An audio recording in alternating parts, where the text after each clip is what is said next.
Yo, we are back. We are back for another week with the podcast with the guys. I'm here joined by my fellow guys here. I got Dre. What it do, Dre? What's happening, people? Merv. What's going on, What up, Bubba? homie? This guy. And Mark. How you doing out there in Philly, my man? Yeah, shit crazy, but I'm cool. Great, Mark. Like you've been in a battle, man. I know. We're gonna get into your emotions here in a second, man. But let's hold on to that. Like somebody came at him and made him put that Raiders jersey on, man. Man, that's not Man, yeah. Willie Beeman, nigga. Stop playing, man. Stop playing with me, man. yo. You know, I'm sending all y'all any given Sunday tonight. You know what I mean? I'm linking all y'all with that shit. Yeah, no doubt.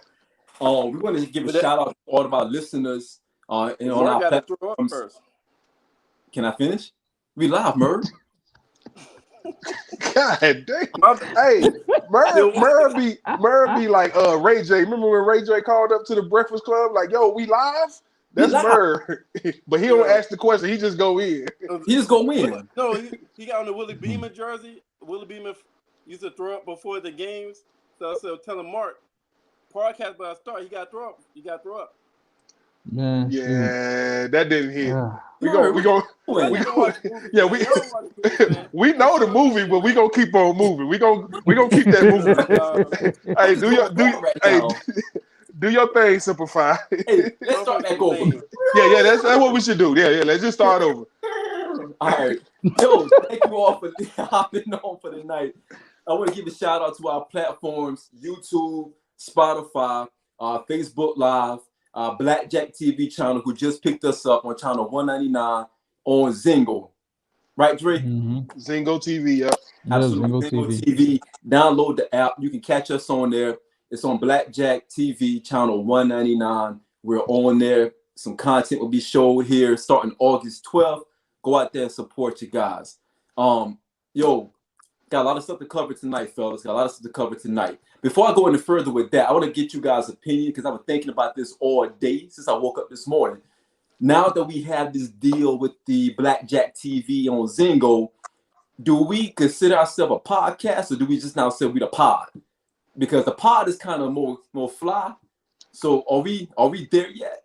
I don't think we're a podcast because I really feel like we just get on here and we talk shit and people just happen to enjoy us talking shit. You know, a podcast, I think when it becomes a podcast, that's when things kind of get more structured, which we are opposed to, with the exception of one. One person is really wanting some structure. Yeah. And, you know, we ain't going to point our elbow at Sean Johnson or nothing like that, you know, but, you know, everybody else just want to just go and do whatever. So the motherfucker in the blue shirt. Yeah. That's why that outburst, that blur. The reason why we got 5 minutes into the pod, I'm gonna say the pod now. I think the pod is more cool because now you know we're corporate right now, so let's go pod. So the reason why the pod kind of lasted 5 minutes into the segment is because that guy with the Gamecock hat turned to the back blurt things out. But that's anybody that still turn their hat to the back should, you know, they should be watched with a careful eye. You know what I mean? Absolutely. You can't trust me. Yo, so Dre, you just transitioned from Denver to Texas, to the big Texas, man. And you also had your first Whataburger today. Yep. How was that experience, man? Let me tell you. All right, so the burger was good. I'm not gonna front. But I think I heard so much about Whataburger and, you know, it was hyped up so much that I just didn't get it. Like, I go there over Five Guys because it's cheaper. Yeah. But if you ask me, hey, would you prefer Five Guys or Whataburger? I'm going to take Five Guys, man. Have you had In-N-Out Burger before in Cali? In-N-Out. No, I haven't had In-N-Out. What about Smash Burger? Yeah, I have Smash Burger all the time. But I don't think Smash Burger is really not all that to me either. Yeah. But you know, I'm a simple motherfucker. You know, like you can take me to Cookout and you have hey, yeah, give me a 2 hot dog tray, Cookout style with no onions. You know, with the coleslaw and the chili. Yeah, I'm good, man. and Wonder Bread. Yeah. Nah, man, we too old for Wonder Bread, man. Come on. Oh my goodness. Off to a weird start. Merv, I want to thank you, Merv, personally for having improved lighting. The last couple of weeks, the people spoke and they felt that the lighting was off. So we thank you. I think that deserves a round of applause. For sure. Thank you. There you go. We can now see you. Your fans can see you. So man, what you got going on in South Cac, man? I know the hurricane has been hitting the coastal area. Have you guys seen anything in Columbia? First of all, I feel like that was a black joke, but oh shit! What is happening tonight, man? But the hurricane touched down, but no damage, no floods. It was a false alarm. So we bypassed this one. We got away with this one. No damages. Okay, good deal. I mean, yeah, no major damages. Good deal. Mark, there's a lot of noise going on in Philly this week, man. We're going to get into that. Man, how else you doing, man? How you doing out there? How you holding up, bro? Shoot, the storm passed through here too. Phil, one thing about Philly, we take forever to fix anything. So they were trying to fix the dredge. They were supposed to have fixed that about, 50 years ago, and they never did. Yeah. And then the boat that they had to fix it slammed into a bridge. So it took out the highway, one of the highways for the whole day. I got caught in it, once because I didn't know they shut it down, but they shut it down. Took me forever, to get to where I had to get to. But after that, I just took the streets on the way back. But, it was flooding, trees fell over and everything. But, they did a pretty good job cleaning up. So, it wasn't too bad. But, yeah, that storm, only lasted for 5 hours. But it did a lot of damage within that 5, though, for sure. Glad to see you safe, my man. Glad to see you safe. So we got all of the pleasantries out the way. So let's go ahead and hop into some topics, man. I want to kick things off, if you guys don't mind. Let's kick off in the NBA season. And I want to start with you, Mark, because we have one of our hip-hop juggernauts out there, J. Cole, who has decided to try out for some team out there. Mark, what are your thoughts out there, man, about J. Cole trying for the NBA? Yeah, he's the Pistons said they're willing to give him a tryout. I said if this was young J. Cole, I think he would have a better chance. This is the same Piston team that cut Joe Johnson right before the season. And Joe Johnson, was really, really good in the league. I understand Father Time catches everybody, but I'm just like, if that guy couldn't make it, I'm not so sure about J. Cole. But my thing is I'm rooting for him. And one thing about the NBA, and really any major sport, if you can do one thing well, you'll have a shot to make it. Now, what is that one thing J. Cole can do? And let me give you a little background with J. Cole. He played for St. John's, right? So I'm just like, and I'm like, he played for St. John's when, the Big East was the Big East. This is when the Big East ruled college basketball. So when was this? Yeah, when the hell was that? No, like, you want to wait a minute, hold up, wait a minute. You want to know when that was? That means when every team in the Big East actually could play. The ACC never had that. Every team at the bottom stayed at the bottom. Not like the Big East. The Big East, even Team 16 was good. They were good to what standard? They were good to the Big East standard. No, they if you're not winning shit, no, it doesn't matter. Here's the thing. If they just got you got to understand something. If you get beat up in conference, but you win out of conference, that means you're still pretty good. No, man. I was just like, listen, man, just because y'all beat up on a bunch of cupcakes, you know what I'm saying, in the ACC. Bullshit. Oh man, come on, cut it out. It ain't no cupcakes in the ACC. Nah. Listen, here's the thing. Okay, you're talking to the wrong person because I give 2 fucks about the ACC. I only care about that's what I thought. I only care about one team, and they ain't no cupcake. They got chips. You know what I'm saying? They got more chips than in the past 17 years than the Big East combined. That's all I'm gonna say. You know what? That same ACC team you root for got beat by Nova in the chip. That's now true. What? That's That's Yeah, true. yeah, Yeah, that's yeah, one. yeah. That's right. We beat y'all head to head, and we'll do It's it a we again, now. Oh, it's a we and now. we'll So do it again. we a Nova You know what I'm fan? saying? Oh, You I know what I didn't mean? know we Hey, was a Nova Philly. fan. Hey, man. I support all of Philly. You know me. No, you can't You know do what I'm that, man. saying? You can't I do that. can't. yeah. Hey, no. So I That's can't do it. But Philly guys play for the team. Kids, y'all All right, mean for came through that school, and I know them. Stop all right, playing, man. all right. Merv, What's you it? have an opinion? What's it he was talking about? false. Statement totally false. You just Duke and North Carolina got more than the whole Hey goddamn man, conference. don't put our name in the Right. same sentence Right. as You getting that a Yeah. little school in too, Durham. You Don't right. do that. yeah, you're getting a little Okay? too cute Yeah, right man. now. Look, Don't let me do lower that. Don't do North that. All Carolina. right? Yeah, Yeah. don't do Let that. me lower North Yeah. Carolina. Yeah, y'all are below North Carolina. Yeah, No, keep let it me keep it lower there. North Yeah. Carolina. Yeah. Don't do that. Don't And Philly don't say guys play Duke for both and schools. And Carolina Philly together. guys play for both y'all teams. And what? You know what I'm saying? That's fine. And what? Shout out to Sheed. Shout out to Cam Reddish. Shout out, you know what I mean, to Wayne Ellington. You know what I mean? Shout out to what's my man? Gerald Henderson Jr. I could keep Philly going on both y'all teams. Yeah, Emil get them up. Jefferson, shout out to him. Come That's on, fine. man. Philly That's everywhere. fine We because everywhere, baby. if they Well, played at Temple or Villanova, home they wouldn't state? win.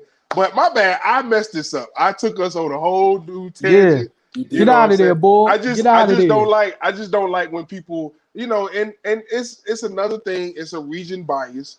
The Big East is not tough. You know what I'm saying? Like NC You know what I State would mean? win the Big East. That's all I'm gonna say.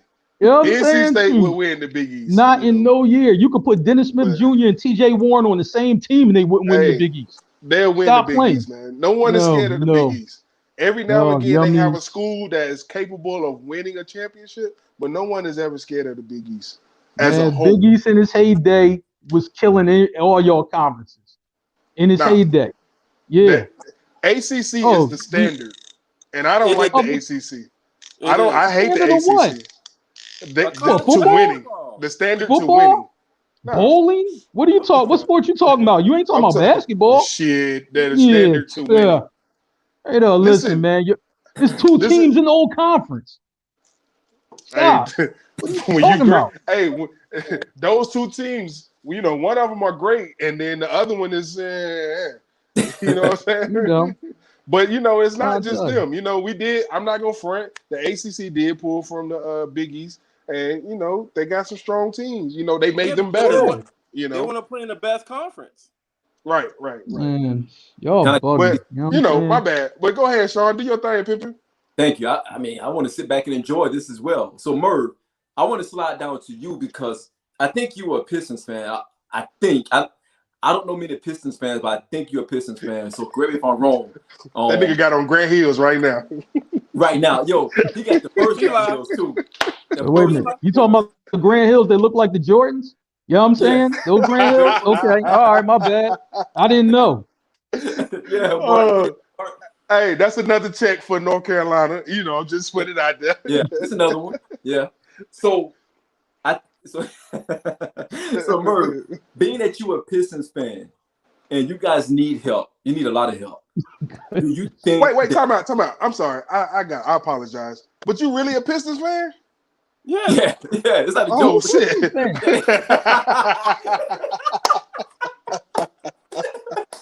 My bad. Yeah, like That's funny. he's a Hey, real Pistons All right, fan. man. go ahead. So I My love bad. I that apologize. 04 team. I love that 04 team. How So about Only that? I because of love that Sheed. That's the 04 only team. reason we liked it, because of Sheed. But No, my y'all bad. mean for her. Shoot, my Go ahead. cousin My Mike bad. was on that team too. Yeah, I love the 04 team. You know what I mean? Stop playing. My so bad. so Merv, as a Pistons fan, and you guys needing a lot of help, you need something. Do you think J. Cole is the answer?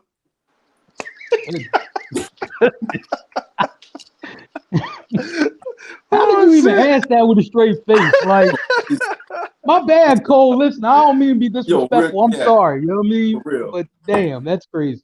But I do think that Cole can get there, and I think he can get there and average about maybe 15 or 20. They need that. And I think he'll start. So Merv, Oh shit! What is happening tonight? Yeah. Merv, Oh, what do you think? What do you think, oh boy. Merv, what do you think? That's what we doing on live. Right. Hey, you know we finna be on live TV next week, right? Dude, we got this is a family Yo. channel. What are you doing? Not really, channel. but you know, Motherfucker, okay. we on at 10 o'clock at night. Kids need Facts. to have their ass in bed anyway. This is why. so, so please. We definitely thought about you in negotiations. Yo, Yeah. That was facts. So Murph, talk to us, man. What do you think about Cole possibly playing for the Pistons? All right, so we're just gonna move on, Sean. Go ahead. So, Please do. nah, do. that's my response, man. You talking about J. Cole is our answer. Answer to what? What are you talking about? Look, Continue losing. You lose your mind. If he can play, yeah, sign him, put him on the bench. I think we'll bring fans in. You know what I mean? We get some more ticket sales because people might want to see what J. Cole can do. But as far as like being the answer, nah, no. I think to your point on the fans part, anytime a franchise had to lean on J. Cole to bring in fans, I think you're no, don't do that. Don't do that. Okay. Don't put words in my mouth. I didn't say lean on him. I said he'll bring some fans. He won't. He won't. He won't. And this is why I say he won't, because as a fan of, the Hornets, we picked up Master P at a time where we were transitioning. It was a time where the city was done with George Sheen and the Hornets, and they wanted him gone. They didn't want the Hornets gone, but they definitely wanted Sheen gone. And what they ended up doing was they brought in P for that reason, to try to pick up attendance. If y'all don't know, the Hornets had led the league in attendance for like 10 straight years. They had been sold out for like 10 straight years until George Sheen came in saying, "Hey, I want a new arena." And it's like, motherfucker, this arena was built in '88. This is like '97 when he's talking about he wanted an arena, which is the reason they end up going to New Orleans. But there was no extra fans in the stands because Master P had on the damn jersey with P. Miller on the back. So I don't think J. Cole has a further reach than Master P, but ain't nobody really checking to see J. Cole play ball, in my opinion, my humble opinion. So with that said, right now you guys can see that the NBA season is in full swing right now. We got a couple more games left before the playoffs. What do you guys thought so far on the season? Starting with you, Dre. What do you think about the season so far, man? I'm gonna be honest. I haven't watched too much NBA ball. I've been on WNBA ball, and so I don't have much to offer as far as the actual play. But what I do know is, what I have noticed is something that I said a few weeks ago. The Lakers are supposedly be the number one team. The Lakers go as AD go. Now, anyone is going to come on here and they're going to combat that and they're going to say, no, it's LeBron's team. No, you're right. It's LeBron's team, but they go as AD go. And the reason why I say that, game one, AD showed out, they won. LeBron didn't have a good game. Game two, LeBron had a good game, AD did not. They lost. Game three, went back the same thing as game one. I know you all was texting me at like halftime. I think Mark said he had like 32 at halftime or something of that nature. So, if LeBron is on and AD is not, you don't have to worry about the Lakers. You have to worry about Anthony Davis. He is arguably a top 3 player in the league. I'm not going to go and say what I think his position is, but he is arguably a top 3 player in the league, and everything that's going to die or live with the Lakers is going to start and begin with Anthony Davis. Word. So Merv, do you think that all of the hype around Bron getting all the credit right now for Lakers' success, if you will, and also MVP now, do you think that's warranted at this point? I think he should get MVP consideration. He put up MVP numbers. He's number one seed. But do you forget? What? Are you high? Like, Hey, you like know we live, man. We live. What you doing? We live. nah, but do you What you forget doing? that AD leads the team in points, rebounds, steals, blocks, field goal percentage, free throw attempts, free throws made. You done? Like, no, I could keep going. He probably lead them in fucking player efficiency. I don't know for sure, but he probably lead them in player efficiency. He does. He probably lead them in minutes per game. He probably leads them in fucking field goal attempts a game. Like everything across the board, AD leads them in, with the exception of assists. And we're saying that that's We're saying MVP. exactly. That's MVP because I didn't even finish. oh shit! It sounds like you said he consideration. Shit. Yes, he should be in consideration for MVP. But you didn't let me finish when I was about to say yes, he should be in consideration for MVP, but not above Anthony Davis. You so goddamn impatient, man. So goddamn impatient. That boy jumped back. He was like, so, Mark, do you think? How about you, Mark? You think that? Wait, hold up. He just took the whole goddamn segment. You about to go to Mark? I want Mark. Go ahead, Murph. I want Mark to Finish answer up, you. boy. I want Mark You to know. answer you. That's why. Go ahead. Oh, okay, all right, go ahead. No, please. I want Mark to answer you as well. Oh, okay. What about who's MVP? Do you agree with Merv that LeBron should be considerate of the MVP race right now? Do you think that he should? But not above Anthony Davis. Not above Well, 8? I think what the league is going to do, they're going to base the MVP based on before the bubble. So Okay. like anything that happened before the bubble, I think that's how they're going to base any of the awards on, right? Now, if you're going by that, yes, LeBron's in the conversation. I just don't have him winning it. I would have AD ahead of Bron this year for that. Now it depends on the people who vote on it. It depends on where their bias is. Are they going to point to what LeBron has done in the past, and then he had a good season this year and carry it over? Are they going to point to what AD has been in the past before he got to the Lakers and what he wasn't able to do for his previous team? So I say I would say hopefully whoever votes on this, the sports writers who votes on this, looks at just this season, right? I would say if it's an MVP from the Lakers, I would go with AD.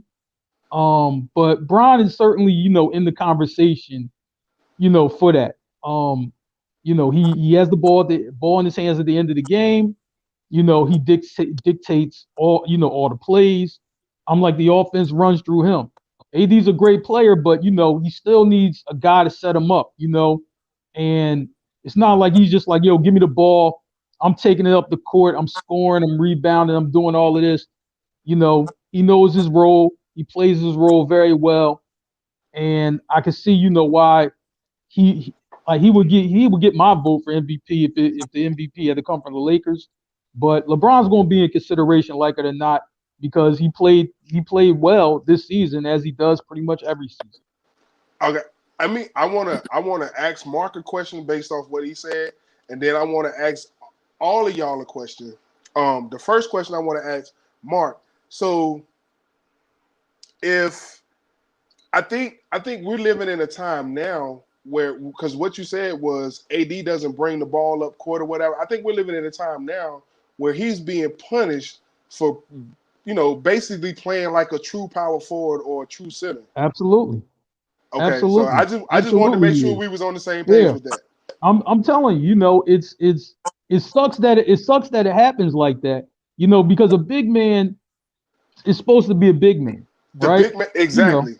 I'm like, man, it's not that AD doesn't shoot threes, and it's not that he doesn't put it on the floor, but he just doesn't run the offense.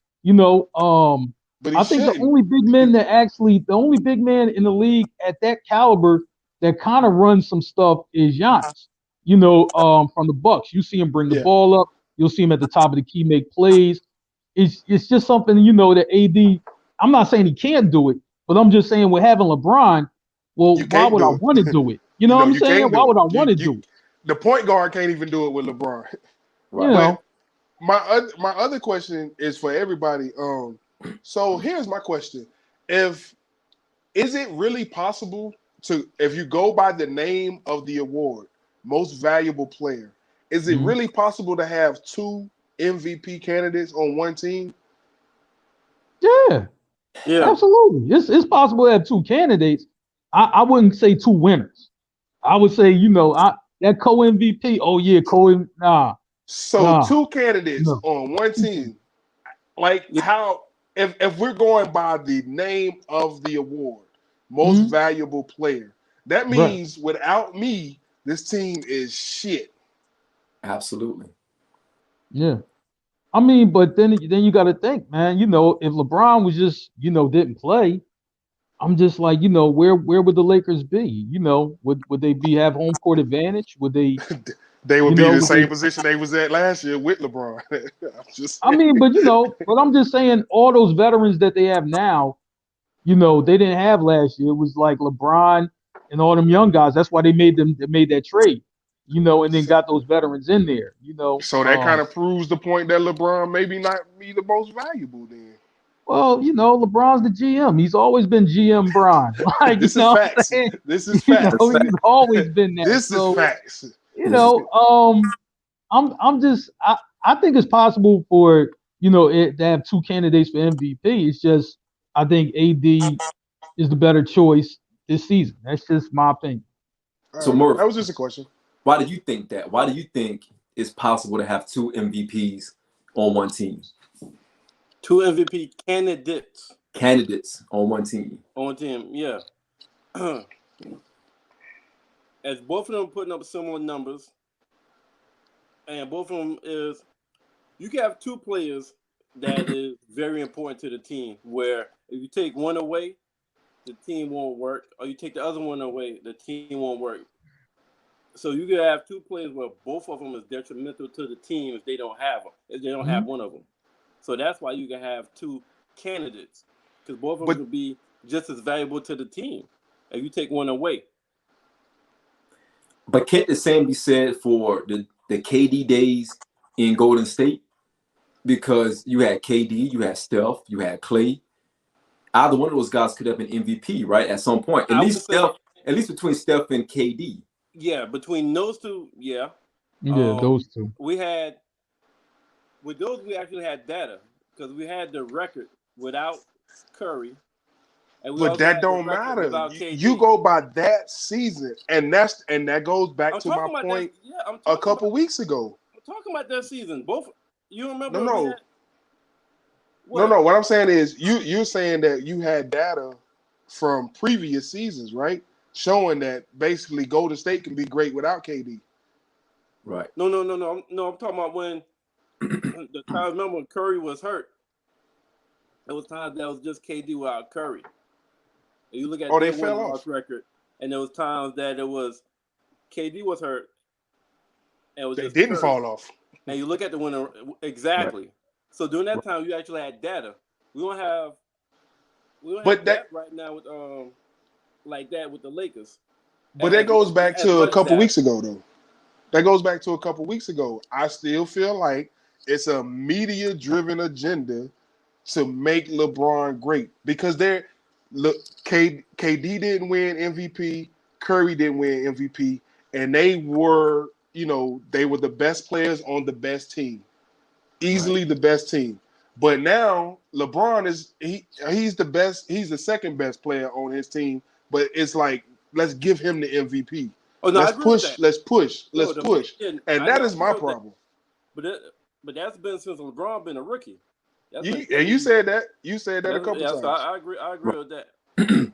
But you have AD who's putting up some great numbers. I mean, when you have a player put it like this, you got Giannis, right? Who is a monster right now. And he's also in the race as MVP. As great as Giannis is, he's not as polished as AD is. And that says a lot, because Giannis cannot shoot like AD can shoot. Giannis' size and his length gets him through a lot. And that's not taking anything away from him at all. my point I'm trying to make here is you have someone as talented as AD who is considered a top 3 player in the NBA right now, currently today on offense and on defense, who can play both sides of the floor, right? And he's not being discussed in the same light as LeBron, who is not playing at his best at this point. And again, it could just be, I mean, even before the COVID hit us, he did not play as strong as AD has played, even before the quarantine.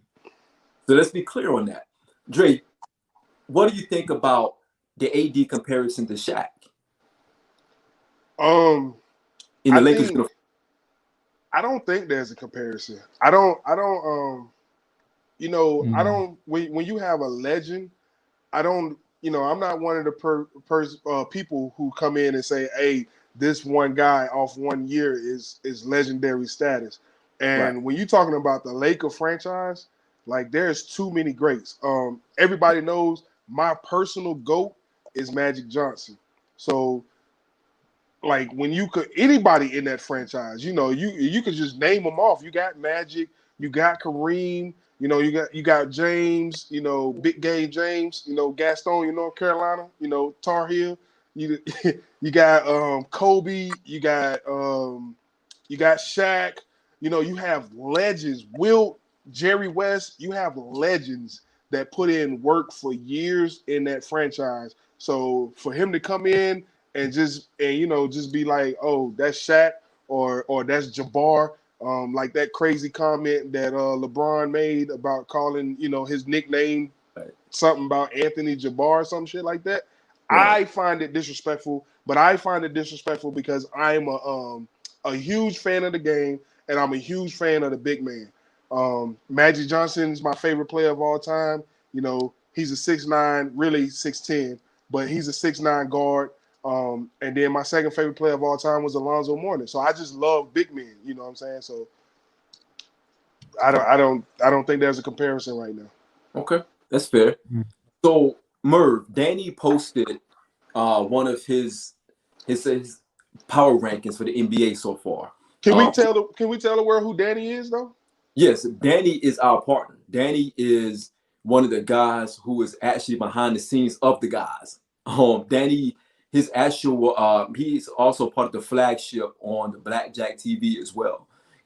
If you guys haven't had a chance to connect with Danny Thompson, please follow him on Facebook Live as well. He does a lot of good shows on Facebook Live, more so around the sports piece. We consider ourselves the rambunctious piece of it. We cover every single thing, where we just get crazy and wild. Niggas. Yeah, we just niggas. Like, damn, Dre, you live, man. You got me going down this road with you, man. Oh, my bad. I forgot. Simplify. Thank you. But Danny is Danny is the professional in all of this. So Danny just did a great piece on his actual NBA power ranking starting out so far. And I'm going to read you guys his top 5. And I want to start with you, Merv, and get your thoughts.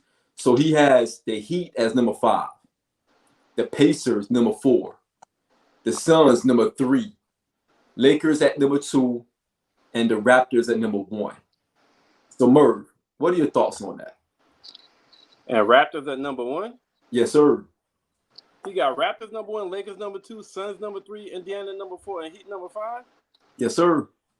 Do you know whether or not, I'm assuming this is based on the whole season, right? Restart. No, just what happened right now. It's the current power in the first week. Current power right ranking. now. Yes. Nah. I respectfully disagree with that. Lakers, you got Lakers, Raptors, Suns, Indiana, Heat. Nah, but one. So, I got Boston. We have to replace one of those teams. Okay. Great defense. They play great defense, and Jason Tatum is blossoming into a star right before our eyes right now. And another team I'm about to mention, that I think is the dark horse that is a sleeper, but with the addition of a player coming back from injury, I really like Portland. I really like Portland when you add Jerkic to that team. With McCollum, Dame Dollar, and Jerkic, you got Noah Whiteside coming off the bench. Rodney Hood is hurt. He's not back yet. You got Carmelo. You don't have to worry about being a superstar. You don't have to worry about being too much. Hit the open jumpers. So you got a team that can penetrate, protect the rim, and you just got wily vets as far as like Dame Dollar. So I would have to put Boston and Portland, replace any two of those teams right there. Since the bubble has started, now Portland is number 9. I think they're behind Memphis at number 8. So if they get number 8, I think they're gonna take Memphis. Let me see. It is Memphis number 8. I think they're gonna take Memphis, and I really think Lakers that'll be a very tough matchup for the Lakers for a first round. I don't think Lakers want to see that. I see potential historical upset with Portland getting an 8 seed going against the Lakers in the first round. Could be. Jay, you kind of got that look on your face, man. What you think about that? Man, I'm gonna be honest. I don't have no thoughts, man. I don't really like the NBA, man. I think the NBA is trash. It's been trash for years now. But I do think Dame Dollar is one of the best point guards in the league. So there's always a chance when you have one of the best at any position. The problem is the Lakers have the best 2 at a position, so that is the issue. Everybody knows that Carmelo is my guy. I'm always riding with Melo, Hoodie Melo, but I just don't see, Portland pulling that upset. I don't see Ja Morant pulling that upset. Hell, I don't see Houston pulling that upset. But let me go back. Let me rewind. And the reason why I throw Houston in there, because me and Sean had this conversation before. I think there are certain people in life they're just not winners. And that doesn't mean that they're not successful. That just means they will never be at the mountaintop. You know what I mean? And I don't ever think there's nothing like the Beard and Russell Westbrook. They're not winners. They didn't win. I don't think they won rec league. They didn't win church league. They didn't win high school. They didn't win college. And they're not going to win the NBA. That's just my personal opinion. Damn. Yeah, but that kills. So let me ask you a question. Thank you. For Dre, all right, how much of a factor does having a coach that's a winner play into a player being a winner? Because I think it's a big factor. For me, it's a major factor. I think coaching is everything, and I'm gonna give you a few examples of why I say coaching is everything. If we jump over to football, you look at John Gruden and what's his name, fucking the black guy, bald head, went to Tony Dungy. Warren Sapp. As much as he loved Tony Dungy, he came out and he said, hey, if John Gruden was our coach, if Tony Dungy was still our coach, we would have never won the Super Bowl. If you look at the Warriors, I'm not ready to say they wouldn't have won, but the fact that when Steve Kerr came in, they was able to take that next step, I think that kind of speaks volumes. I think coaching is everything. I do think Mark Jackson is a great coach. I know me and you had the conversation. I don't think Doc Rivers is that great of a coach. I think Doc Rivers benefited from having 3 Hall of Famers that wasn't completely out their prime. Like they were at that descent moment where they were still good, but it wasn't what it used to be. So I think Doc Rivers, he just benefited off that. Right. Sean brought it up too. If you look at what he's done in LA, nothing. You see, and he only got 1 championship with Boston. He lost to Kobe by himself. Kobe was alone. Right. Facts. Well, I would say like this for Doc. I think after getting that one championship for Boston, the Clippers franchise, they just gave him the keys to the car. Or you could be the coach, you can be the GM. Anybody who knows me know I hate the coach GM thing. I'm like, look, you are not Red Auerbach. And if you are not Red Auerbach, you know what I'm saying, or coach of Spurs, Popovich, then you can't do it. You know, so Doc, I think he put together a pretty good team, you know, in his years, right? You know, with Blake and CP3 and those guys. But it wasn't a team, it was a team that lacked veteran leadership. It was a team that lacked you know, like tremendous depth, like good depth, like, yeah, you can pull this guy off the bench. He knows what to do, he knows how to do it. I just think Doc was a little bit in over his head with the GM part. You know, like stick to But what did they you like know, that though? and that's coaching. You know, and that's why they brought in Jerry West, and that's why they have the team they have today. They would not have this team without Jerry West, not at all. So I'm just like, you know, Doc, if he gets a shot at another title, you know, like, well, the architect of the team is Jerry West. Jerry West, his work speaks for itself. All those titles with the Lakers, he turned the Warriors, you know, into champions. The Grizzlies were in the basement, and he made them relevant. And now he has the Clippers, and he has the Clippers, you know, as arguably the top team in the league. Well, I'm That gonna just give y'all speaks some to, you breaking know, how news. well he knows basketball. I'm gonna give y'all some breaking news. He's leaving at the end of the season. He has talked to MJ, and he will be signing on with these guys. So, Jerry We'll West, see. the logo. What We'll you see. talking about, Willis? We'll see. No, You know what I'm watch. saying?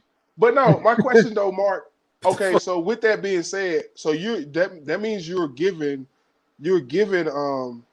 him the credit as a coach. You're giving Doc the credit as a coach, right? So right now against Frank Vogel, would you take him? Because I'm gonna be honest, I want the Clippers to win over LA. I'm gonna be honest. Everybody should know I am an on-court Bron hater. On court. Very Like much. I do not like Bron at all on court. How you root against your own team? Huh? Lakers your team, right? Ain't that your team? Fuck? Look at Oh his no, that hat. ain't your team. My bad. Look at his You know what I'm hat. saying? Look Oh, at his hat. Magic. His I hat mean, is you're a on. Magic fan. What My the bad. fuck? I'm Look at just his hat. saying. I mean, you're a Hey, Magic Mark, fan. I was just like, yo, I oh, thought okay. like, yo, that carried Mark over. on, My bad. Mark on the Jamaican juice, man. Glad to You meet see And what that Jamaican juice look, do to you? no, listen. I That's what just I'm thought drinking like, cause Wednesday he, night. yo, I was Nigga, like, man, he like AD. as much hell as I catch in that group over there. Yeah, that's true. But Hey, so you don't so you telling me you would take Doc over Frank Vogel right now if the Lakers yeah. Yep. Well, see, and Vogel adjustments ain't need to really be the made? coach. You talking about Vogel ain't really the coach. Yeah, It's yeah. LeBron. Yeah, that's a bad Yeah. example. That's a bad example Yeah, because That's LeBron bad. never had a coach. My LeBron's bad. the GM, the coach. Yeah, You know very how good. You're LeBron right. My rolls. bad. My bad. Right. He Yeah, he that You know was, did what that I'm he was, did my dog Paul Silas wrong. Right. I saying? think the thing about Doc, and that's why I sent that message to you guys earlier. I think it was yesterday. Stop it, Look at Manny. Stop it, Manny. Manny has started. You should never let Manny see this. Oh, don't worry. He got more. You should never let him see this. He said that the WNBA hat. You talking about the Yo, Manny is disrespectful, man. Yo, Manny sits back and just think of just wild things to say about people, man. But I'm not gonna let Manny steal our joy tonight. But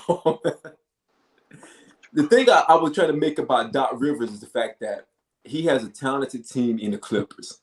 And when I see them play, I feel disappointed because I'm like, these guys are not playing to their potential. They should be a defensive team that outscores their opponents easily. And the reason why I say this is because you have Kawhi and you have Paul George at your bases and your wingmen. And they should be able to control that wing easily, right? They should be able to take away what most NBA teams have, and that is scoring off the three and scoring mid-range, not too much driving, right? And then you got Patrick Beverly, who's a dog, who's an aggressive dog, who gets after the point guard that can just get in your chest and make you uncomfortable. He has the pieces in the tangibles and the intangibles on that team, but for some crazy reason, they just don't look the par. The way they're playing right now, I don't see them beating the Lakers if they were to meet in the playoffs. I don't think that they'll get past Houston if they were in the playoffs together. Hear me out on this. Hear me out on this. I'm looking at a Doc Rivers team again that is somewhat underachieving at this point, right? Paul George is not playing. He's playing okay, but that team chemistry look off for some crazy reason. They lost 2 games already that they probably should have won. And I think that's poor coaching on the back stretch of that game, or those games, because they were controlling the games until the back half of the games where coaching becomes critical because every possession counts. And they lost possessions because of bad turnovers and bad play calling to get them out of a chance to actually score. That's what I'm saying about Doc Rivers.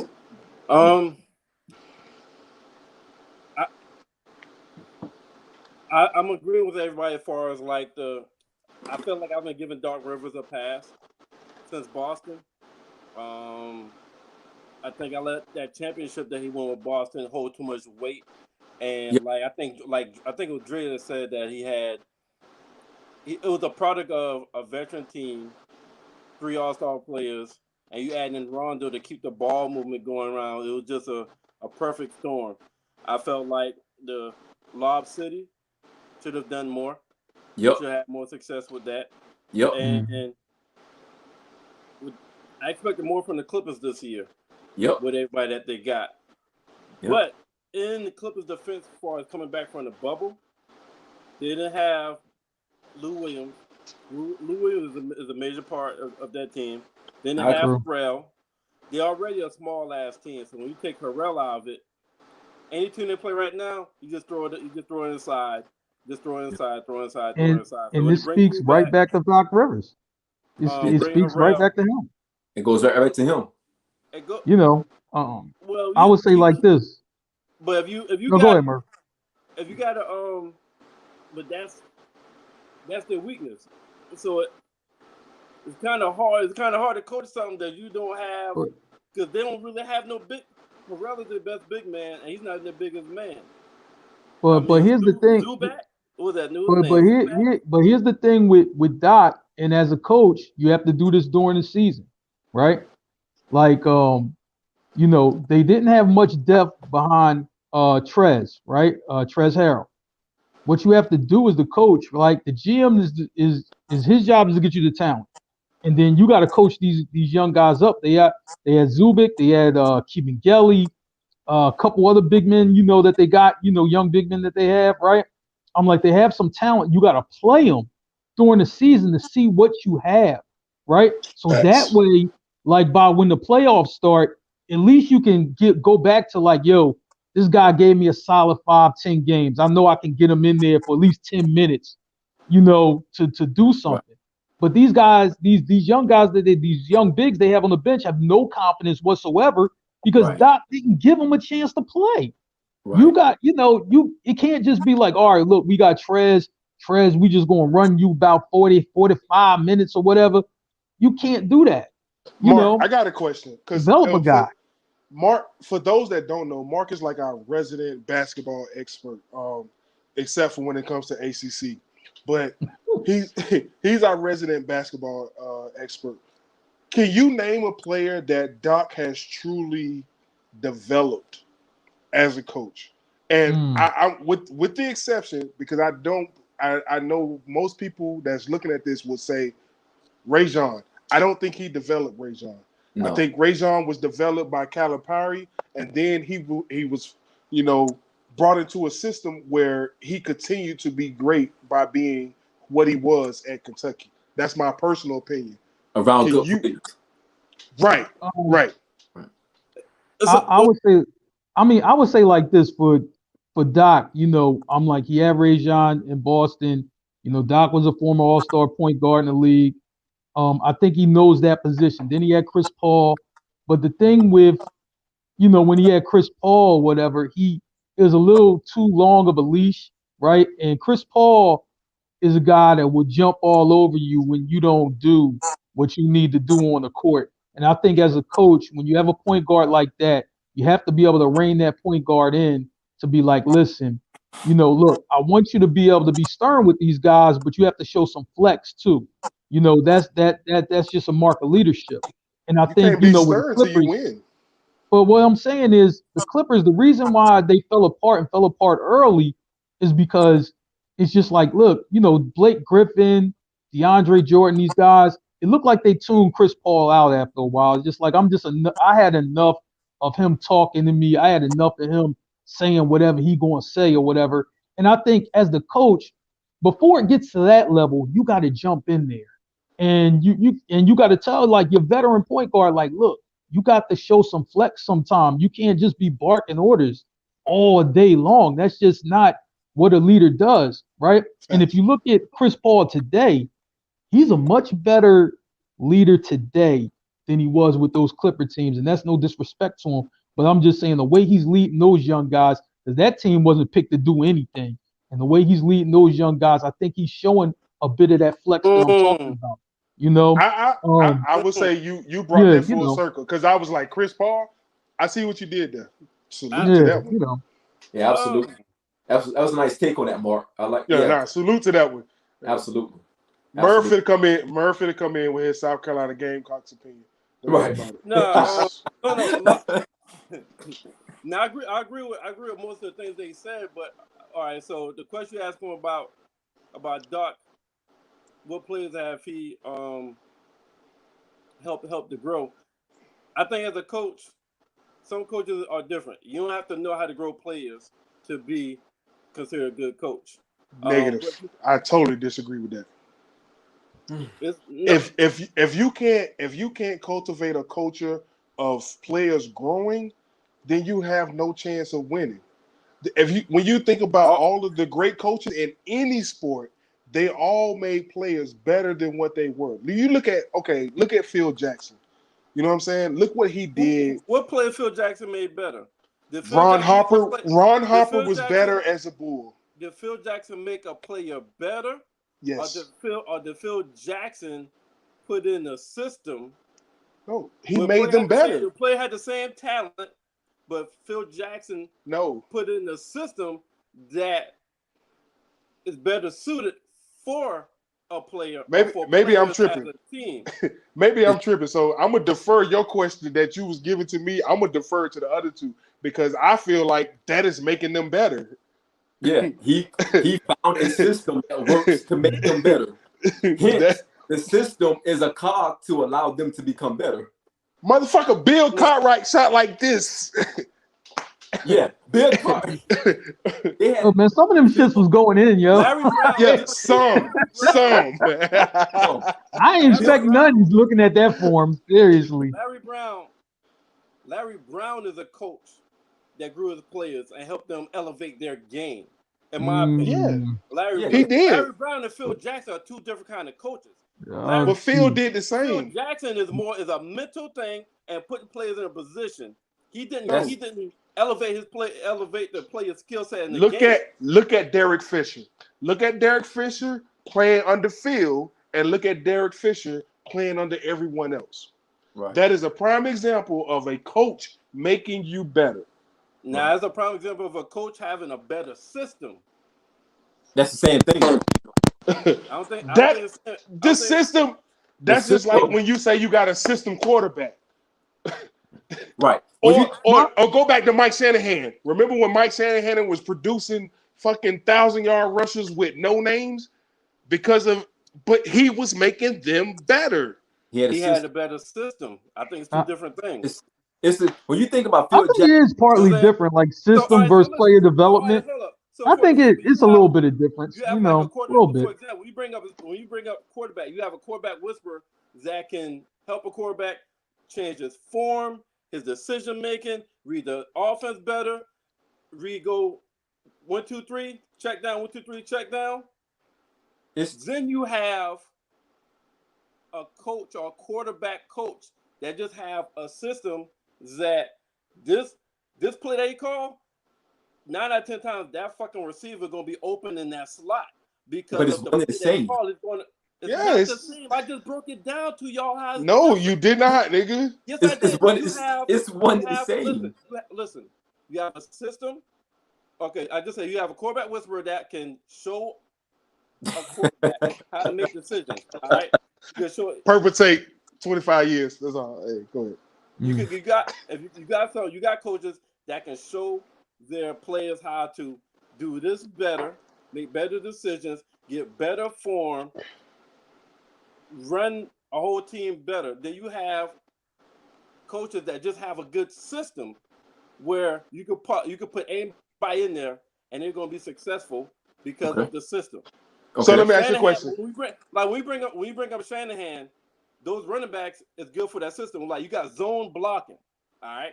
So when you have zone blocking, I think Shanahan offense run a zone block. So some running backs are better for zone blocking because they don't really have to read. It's one cut, boom, one cut. That's zone blocking. But you got some coaches that can show a running back technique on how to be a better running back. Let me ask you this question. So Bill Belichick, because he was able to bring in Jimmy Garoppolo, and he was able to bring in what's my boy that went to that still should be the starting quarterback for Indianapolis, Brissett. And they were able to do their thing. So you're telling me that Bill Belichick is a system coach? No, Bill Belichick is a great coach. Yeah, he's both. All right. Yeah, I have nothing. I don't know. Go ahead, Sean. So with that said, the NFL is now on the brink of either they're going to open up or they're going to close things down. You have a lot of players that all over the board. You got a lot of stuff going on right now. Tomorrow is the actual deadline for all players to opt out. So right now things are looking like we're going to move forward with NFL season. Mark, do you think we're going to have an NFL season this year? Yeah, I do. I think it will take something tragic to shut down the NFL. I think it would have to be something tragic. I think if somebody tests positive, like if a prime player tests positive on game day, I still see them running him out in the game. Like, oh, wait, we in the playoffs? And this great quarterback, I don't know, say it was like Aaron Rodgers or somebody. Oh, Aaron Rodgers just ain't going to play? It's the NFL. They don't care. The ratings mean everything. The money means everything. So the way that I see it, I think something tragic will have to happen for the NFL to shut it down. I think anything less than that, I think the season just will go on because they'll try to just push it no matter what. I'm like, they remind me of like the Georgia school system. Yo, kids, y'all going back to school. We don't care about COVID, right? So, TMZ just posted a thing, it's like 300 kids in the hallway, no mask. That's the NFL in real life. Right. That's it. So, Merv, I'm going to flip it to you. Do you think that this is a big, risky move by the NFL by even being this far into it? Because, again, the season is literally around the corner. Do you think this is a bit risky move? As far as what? When you say is this a risky move? NFL being this far down the line without really having a legitimate plan or strategy in play like the NBA did. It's a risky move for the motherfucking players. That's about it. As far as like the NFL, look here. Not only will the NFL play this year, them motherfuckers are going to have fans. Believe that. Them motherfuckers are going to have fans. And will play every motherfucking game. That's my opinion, and I'm willing to bet that. Matter of fact, they already said if NFL playing with no fans, empty stadium, they'll lose like I think $5.2 billion or some shit like that. The NFL owners is too fucking greedy. They're not about to miss that goddamn money. They're gonna tell those fucking fans, mask up, mask up, and social distance yourself. Right. Excuse me, and come onto the game. They're not gonna lose that money as far as the income. the jersey sales, the fan sales. They're too fucking greedy. One, second, they just don't give a fuck that much about their players to even shut shit down. It'll be up to the players to opt out on their own. And when they opt out, they still gotta have, they still got to show proof of having. I think they got to show proof of having a pre-existing condition or a compromised immune system to get compensated for when they opt out. Yeah, NFL is not risky because the NFL knew all along we fucking playing. We just gotta. Everybody is in business, so we make a business plan, especially if you're in sales or if you're dealing with something with a quota. You already adding your 20% loss or your 15% loss when you come with that business plan. You know we're gonna lose this. As long as we make 80% profit line, bottom line, we good. The NFL business plan is we know we're probably gonna lose 15% of the players gonna opt out. You know a lot of these motherfuckers are gonna play. You know maybe 15-20% of fans maybe not gonna come because they're scared. You know 8% of fans still be willing to come to this motherfucker because it's the number one sport right now. Number one entertainment sport. It's become the new pastime, and you know that shit. And NFL, one, they're greedy. The NFL owners are greedy. Second, they just don't give that fucking much about their players to do anything else different. Okay. So Dre, being that you have several teams that you root for, and you're a season wait a fucking minute, and you are a season ticket holder to all those teams. Will you be a fan this year if the season goes on? Would you be in the stands representing your teams? Hey, first off, fuck you. Okay, that's first. No, I'm just asking. Like I'm just telling, fuck you. But that's neither here nor there. We'll talk about that later. Okay. This is what I'm gonna say. I personally don't think that the season is going to finish. I think it's gonna start, but I don't think it's gonna finish. And the reason why I say that is because I think that, like I said a couple weeks ago, the NFL is different from MLB. While MLB will cancel a couple games and let's say move on, you can't do that in the NFL because once an outbreak is here, if I play, if I played you on Sunday and I got an outbreak, that means you're possibly going to have an outbreak because we're up in each other's face.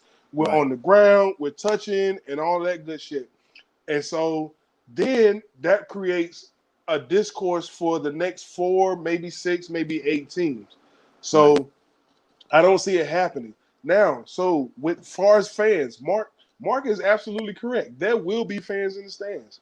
What the Carolina Panthers sent out was they sent out an email saying, hey, you can opt to buy season tickets this year, or you can opt out. If you opt in, you don't know where the fuck you're gonna be.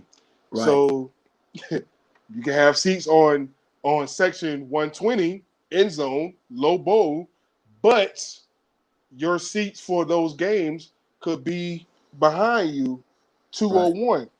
Right. Mid tier, or it could even be 501, which is upper tier. And I know people like he said 120. Trust me, I know the stadium like the back of my motherfucking hand. So I don't see the NFL season finishing. But I agree with Merv. Their greed is not gonna fucking let them, stop doing what they do to get money. It's gonna take a while, but those tests are going to roll in. If there's no vaccination that is proven to work, those tests are gonna come in positive, plain and simple. But Sean, my question is, what happens? Like, let's talk about, let's say like Dak, and everybody knows you root for the Cowgirls, plain and simple. What happens if Dak goes out, whether he plays well or whether he plays bad, being that they're going to be personnel that opt out? So you're not, in my personal opinion, I don't think it's no different than the NBA. This does not mean that you are a true champion. Right. When you got players opting out saying, hey, I'm not playing because I'm scared to play because of COVID, or you got the playoffs come and you got motherfuckers that's quarantined, this is not a true championship season to me. So what happens with Dak Prescott moving forward?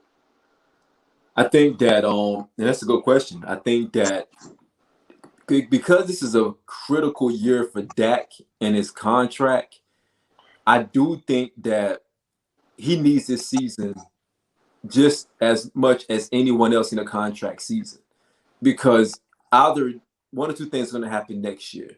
Either he's going to strike a big deal with Dallas, or I can see them just saying they're going to part ways with Dak if he has a weird season. This season is very important for him. He has the pieces in places. He has the weapons on the offense. I mean, you got a chance. They were talking earlier today about they can possibly have all three receivers hit 1,000 yards this year, which is highly possible. Highly possible. Dak has been averaging about 4,000 yards the last couple of seasons. And, this is a passing league. So you're talking about having at least three receivers with 1,000 yards. It was close to last year. You had Cooper and you had Gallup, who had 1,000+ yards receiving. And our third receiver, he's no longer with us. I'm going to say his name no more. He betrayed us and went to Houston. But that's a betrayal? Betrayal. He should have stayed. We gave him life. We breathed life in his lungs again. And he was close to 1,000 yards. So it's possible. But yeah, I think the NFL got to figure this thing out the right thing. To Merv's point, NFL is the number one sport. We all drive ourselves crazy over NFL. That tears people apart. The NFL does. Mark and I become mortal enemies during NFL season, rightfully so. So I think that it's going to be done because of the money grab. It's hard for me to say that NFL doesn't care about the players. It's hard for me to say that because I do feel that they care about the players enough because the players make money for them. So let me reframe it that way. I think that their care is associated with the money. All right. I'm gonna disagree with that. And the reason why I'm gonna disagree, because I think that right now the NFL feel like it's such a juggernaut that we don't give a fuck what we put out. The NFL right now could put out replacement players, and I'm still gonna be in a motherfucking Panthers jersey or a motherfucking Bills jersey. Bills and you're gonna or a Pats jersey. Whoa, Okay. whoa, that's what we doing. That's what we doing. Cam Newton, baby, Cam Newton. Hey, everybody know I love Cam, but I'm not. No. Everybody know I love Cam, but I'm not. Yo. So, but fuck that. I mean, we talking about you in your Raiders jersey. You know what I'm saying? Yeah, here you go. You know or Merv in his Rams jersey and shit. You know what I'm saying? No, that's the Cardinals jersey. You know what I'm saying? Nobody talking about that shit. Right. Speaking of, Dre, we gotta talk later on about this because you get very disrespectful. Very disrespectful. Whoa, what I do? How you gonna call Mark out? That's not a Raiders jersey. Oh, my bad.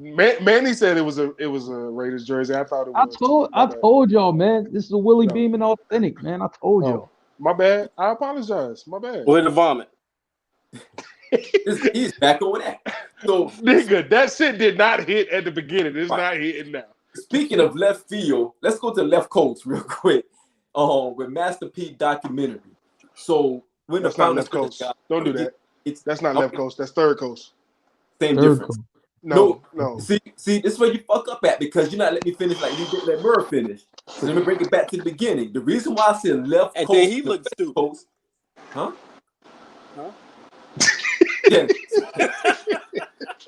The reason why I said the left coast and the west coast is because the documentary showed that Master P made his mark in Oakland, right? But we know that. Can I finish my segue? Oh, my bad. No one get in front of you when you talk about your multiple teams. We let you ride with that. We let you ride with your teams. Hey. All right. That's a story for another day.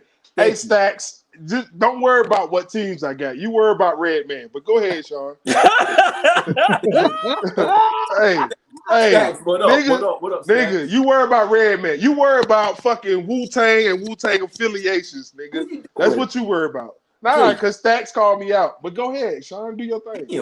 That was left field. So we were introduced to the No Limit documentary last week. 2 episodes were played last week, and 2 more will be played tonight. So, Mark, have you had a chance to take a look at the episode of shoot. I caught the first episode. I still have to see the second. But my thing, Master P, I'm just like as a businessman, I'm just like, I love him for that. I think he keeps it very authentic, who he is, how he does business. So I'm just like I'm with that. I was just like when I see black entrepreneurship, this is what I expect it to be. It's not too many shenanigans or anything. It's just like, look, we're gonna handle this business.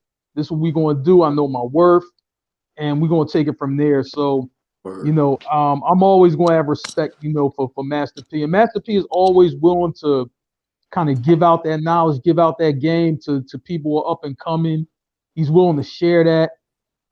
Something that I want to see, more of our brothers do. Like if you know something, you should be passing that on to the next man that might not know.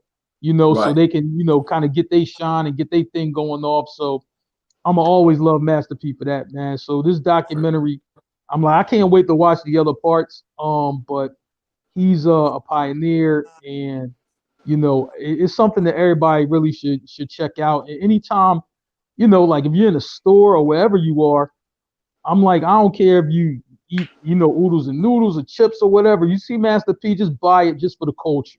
That's what you do. Buy it for the culture, man. That's it. Word. So Merv, who do you think has the? I'm gonna ask Dre and Merv this. So there was a mention in the doc, I think it was the first episode. No, I'm sorry, the second episode where Master P had a sit-down meeting with Baby and Slim from Cash Money, and it became a situation where I think that they were close to signing, but he felt that they couldn't agree on something, so they ended up parting ways and didn't even have a deal. I'm gonna ask you both this. Who do you think has the strongest catalog out of Cash Money and No Limit? I know that's a trick question because I think both the catalogs are trash. I mean trash, but, but who you think? Who you think has the wackiest? Who you think? Yo, that's what we doing right now, nigga. Oh man, no real talk. Hey P, he don't speak for me, P. He don't speak for me, P. I think P know that his shit was whack. He got nigga. When are you gonna stop today, nigga? Yo, they said in the doc, like one of the guys in the doc said this nigga is whack. He said that when they introduced him on Tupac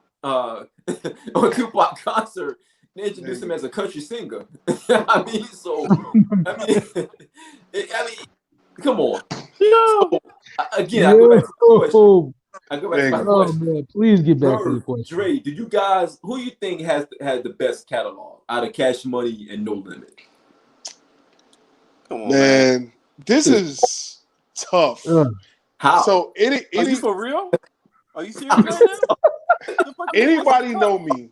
Anybody know me? Know like in 99, 2000, like I was walking around. I had Jabos on. I had soldieries. I had the white tee. You know what I'm saying? I had the chain and shit. Love. What'd you say, love? But I'm stop, nigga, stop. I said soldieries, nigga. Hey, but real talk, it was No Limit. And the bad part is it's not even close. You say it's not close? It's not close. Wow. No Limit No Limit was far beyond Cash Money. I'm gonna say something that a lot of people are gonna be like, "What?" Listen, Lil Wayne. A lot of people are gonna be like, "What for?" Yeah, nobody but you. Like you got your hat backwards. We don't pay you no damn mind. But Lil Wayne is not the hottest rapper. And you a Gamecocks fan? Do we say more? You fight cocks for a living, nigga.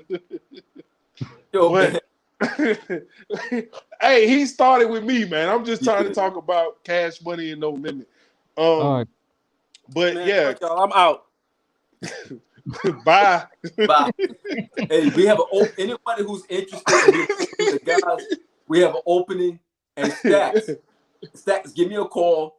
Send your resume in. Yeah, I like Stacks.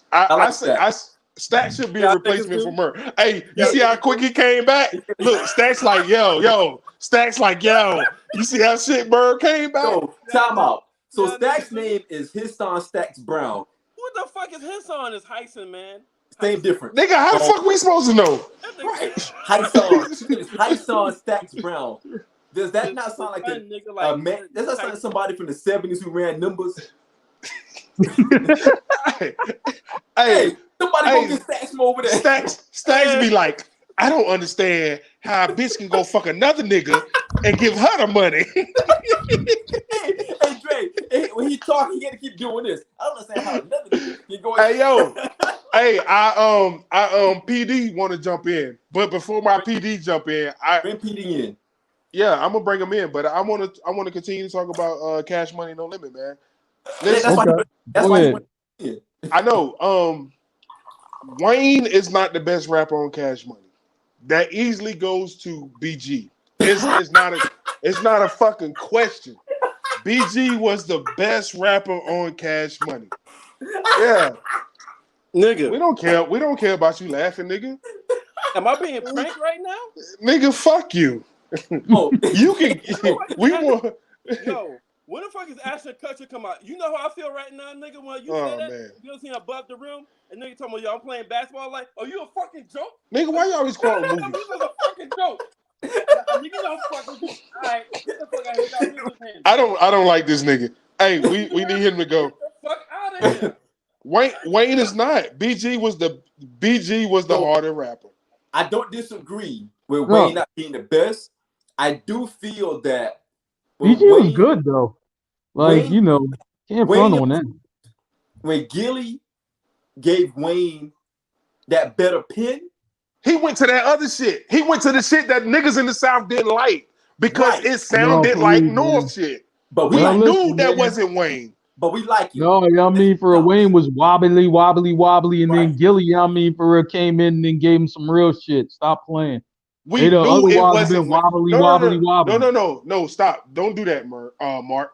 Because what I wasn't doing is disrespecting Gilly's pen. Gilly pen was tough. I'm not saying that. Gilly pen was very tough, and it turned Wayne into a rapper to be recognized on a different level. But if you ask any real fucking Cash Money fan, they're gonna tell you, nigga, y'all can talk the shit, but they prefer the pew Wayne.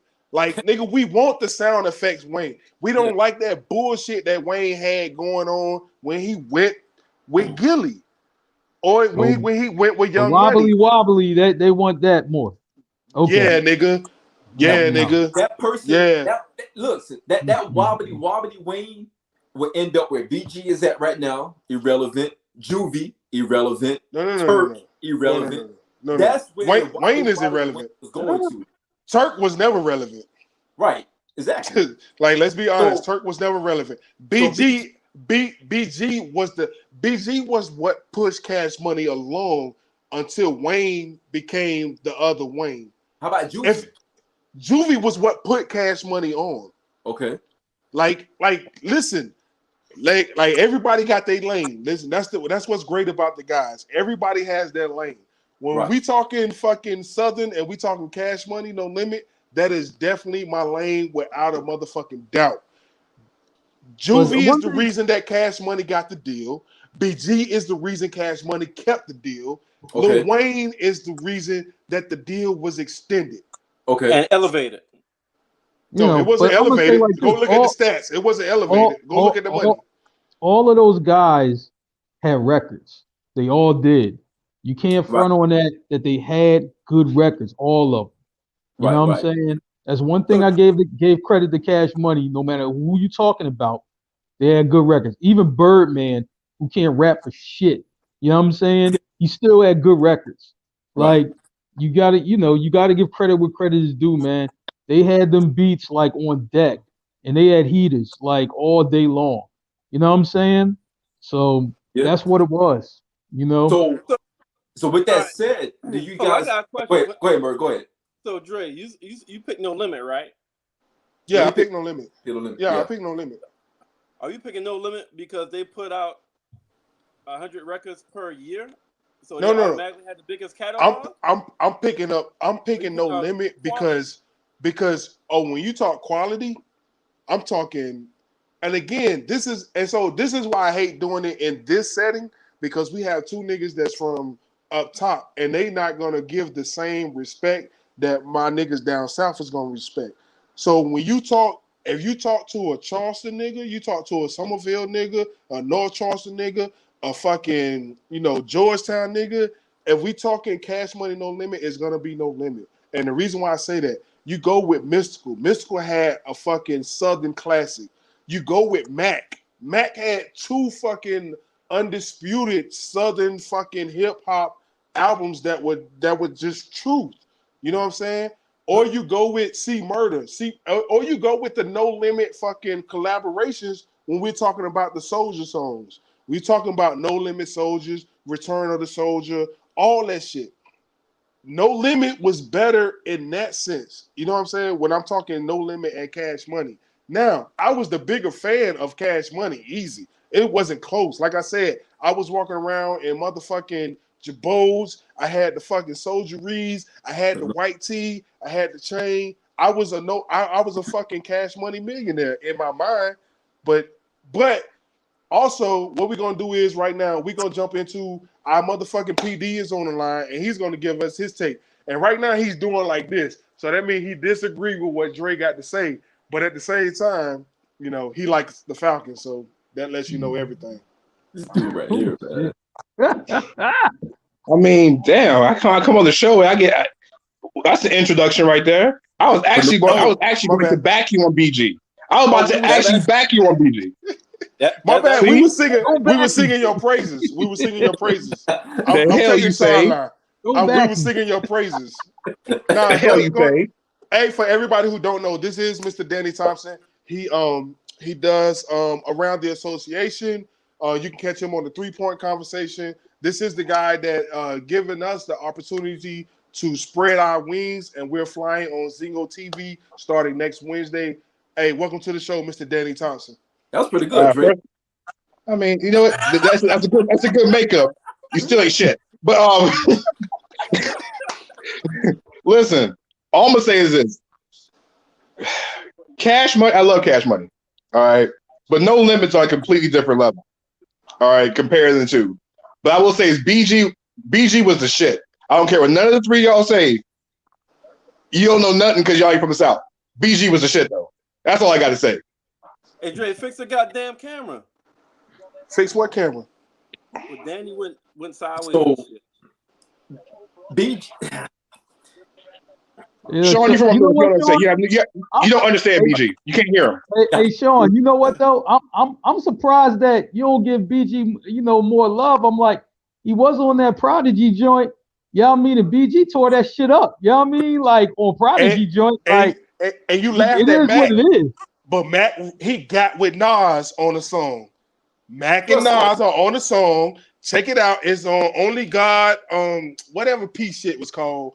Only God with me, only God can judge. Whatever the fuck piece song was. It got Mac and Nas on there, and Mac got with Nas, nigga. That wasn't. I don't know any song that happened. I don't know where. I know the shit. Put that together. I know the shit, nigga. Sean, did that happen? He got with Nas? I don't remember that at all.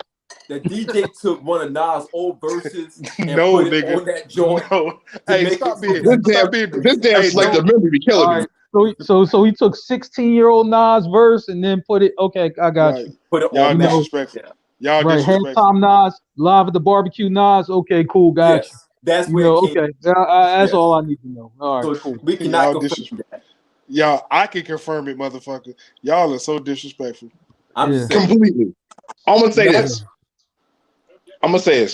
You got MC Search, the white boy. Yeah, okay. Yeah. No, I'm saying is the opportunity for this show to grow is all on you guys.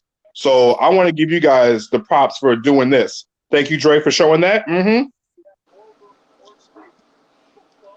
The whole room is silent. But Sean said that Nah, was an just old verse. Sean. That was Nas' first Nah. rhyme, like the Yeah. first joint he wrote in the book. That's Like, Nas throwing Ray joint. He's like, yo, that's take this. Project Nah, Step go Nas. listen. Go Project listen Step to it. Nas. Okay, I'm got gonna you. send it to you when this is over. Please go listen to it. With the brown Nautica, Nas, you know what I mean? What the For in fuck? the Scully Yo, hat with y'all the gonna brim. stop. Yeah, that Nas. Hey, Got you. Stacks, listen, we don't take none of your shit credible because you think Eminem is great. Okay, next I subject. think Eminem is Let's great. go. Yeah, You know, exactly. look, man. That's what we think about you, nigga. Y'all got, hey, The y'all got fuck? doing it so much. Oh, you thought because we could hear you, we was gonna change up, nigga? What the fuck? So what the fuck that say about y'all? Nigga, we just needed you. Like, you play SEC football. You gave us a credible source. Man. I hate y'all. I hate y'all. Go ahead, Danny. As his drink is completely empty, he says that. Yes. I think so. Nah, it wasn't empty. I was finishing it, but I'm finna pour again. I'm on Diddy Fellas, like I juice said, tonight. you guys put up the number, the stuff that Zingo TV wants. It's not me. I just let you guys have a chance to spread your wings. I appreciate you guys going on. Like I said, Wednesday night. I'm thinking 8:00 on Zingo TV as well too. That's what we've been discussing. Going live on Zingo at 8:00 with a re-air maybe at 10. We still working that out. Oh, So shit. We listen, Danny. We listen. We don't want to get you fired. We have First Merv. off, FCC does not regulate internet television. Let's go. Hey, listen. Listen, Merv, y'all drink all the have Jamaican juice breaking you want. news. So Y'all unlike have breaking news. unlike Mike Tyson and Roy Jones' celebrity charity match where there's no knockouts, Merv, be yourself. You're a Gamecocks fan. You just something out. Whoa. Time out. Hey, Sean, too late. Too late. Whoa. Is this the time that I can actually tell everybody that I'm leaving the group and start my solo joint next week? God damn. Hey, Danny. He's Beyonce. Nah, he's been throwing a lot of dirt on your name, man. He said you came to him for a solo deal. Listen, man. So he's Beyonce in y'all is what he's trying to do. Yeah. I'm trying to figure out which one of the three y'all's Kelly. Definitely. Dre is Kelly. Whoa, nigga, don't be calling me no bitch. No, I'm sorry. You know what I mean? What the I'm sorry. hell? Oh my God. Wait. Dre I is said I'm sorry. Hey, I'm sorry. Merv is Roscoe. Hey, Dre, Merv is Roscoe. That's the one that carries the luggage. Hey, whose man is Hassan? That's Merv guy, right? Yeah, that's Georgetown's finest. Yo, send Hassan the shit. I'm gonna put him on in a second. He gonna be in the background for a minute because we talking to our program director, Mr. Danny Thompson, who is about to check out because he's got a press conference to go cover. So, that's what's up. Do your thing, Pippin. I just want to stop in, show some love. Listen, nobody got no solo deals right now, all right? Yeah, we that's know not selling Sean that part. lying. Yeah, we good. Sean said he's cocaine and shit. Yeah, buddy. I don't have a You solo don't think deal. I know? You don't think I know? Yeah, Merv no. So I'm saying nobody got a solo deal. Mark might got one, but ain't no solo deal going on. Attention to Eddie Kane, like did you just say Mark got one? Mark got one. Mark scared to talk Philly rap, but he got one. Whoa. Damn, Eddie Kane. My bad. I apologize. My bad. I'm gonna leave on that note. My bad. Yeah, no, you did it. No, but my bad. Whoa. I'm gonna leave like a Ben Simmons 3-point shot. Before you leave, Danny, all I'm saying I'm leaving like a Ben Simmons 3-point shot. No. Oh shit. More shots in Philly. All I'm saying, Danny, 21 and 21, Danny. Don't forget that. 21 and 21. Don't forget that either. Hey, Danny, he still lost to the Pacers.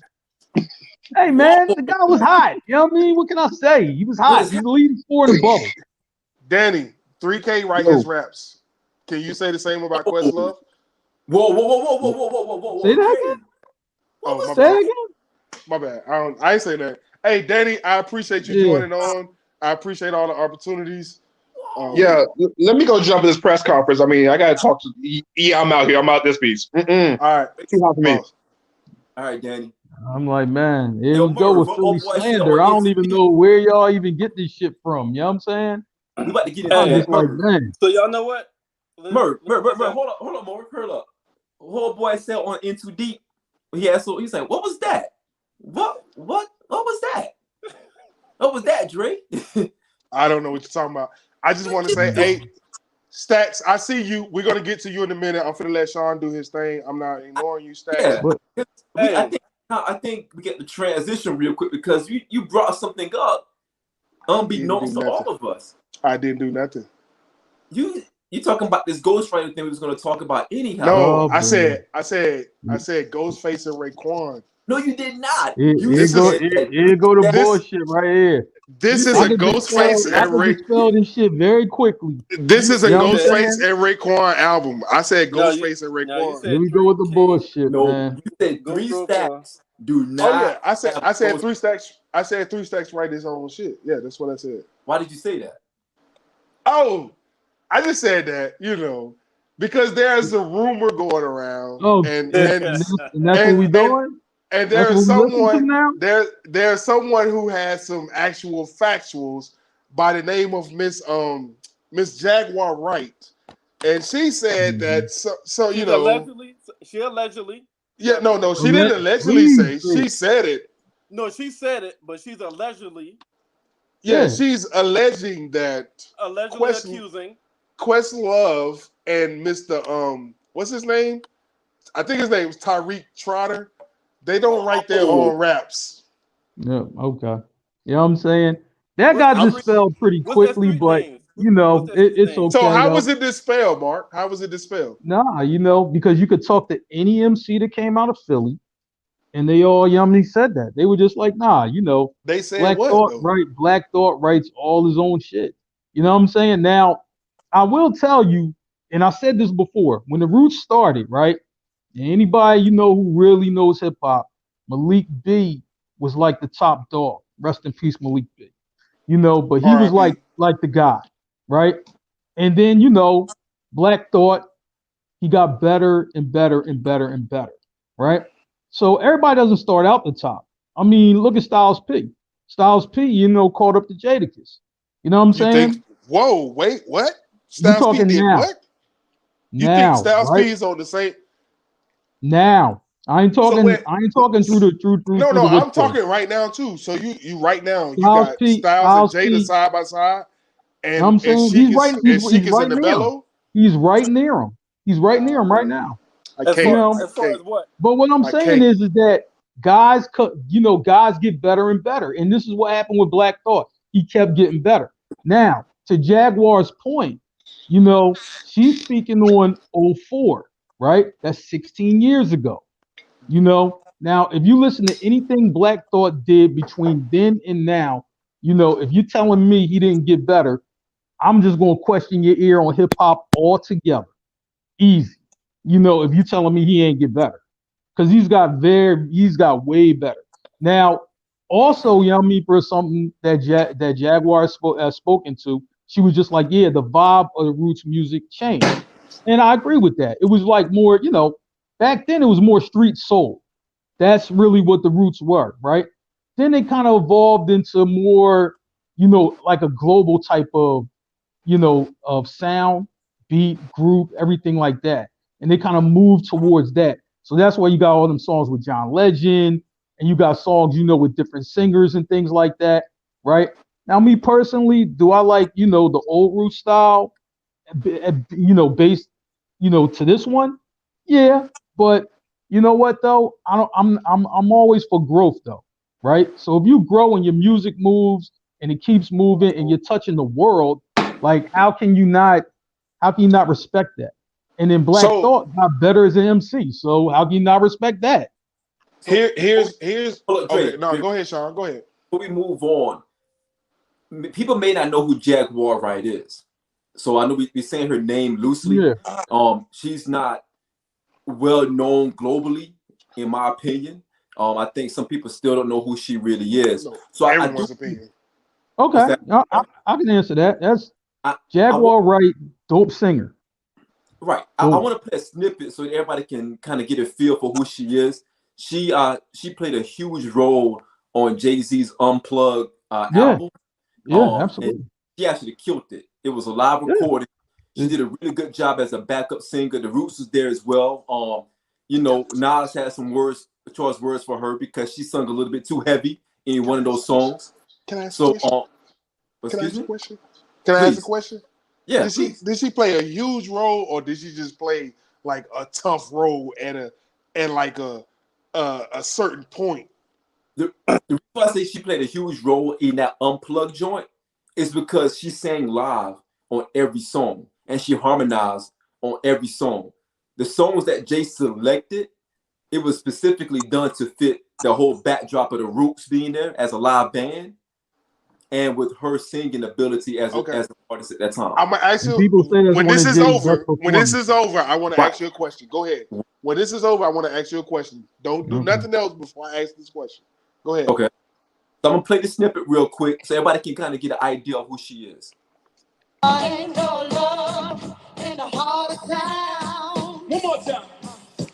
Ain't no love in the heart of the city. Ain't no love in the heart of town. Keep it going. Let them do it.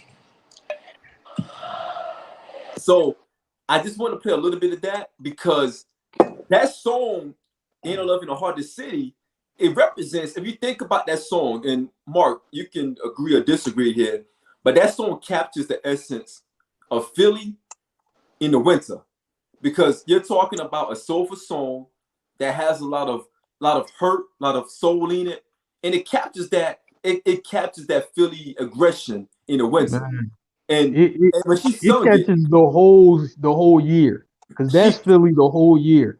And she captured when she sung that song, you could feel that spirit from that alone itself. So I'm not saying she's just no average singer. She may not have gotten her due, but she's a good singer. So Dre, what's your question, Dre? My question, only question, is a simple yes or no, and we can go on. Did she do it better than Mary?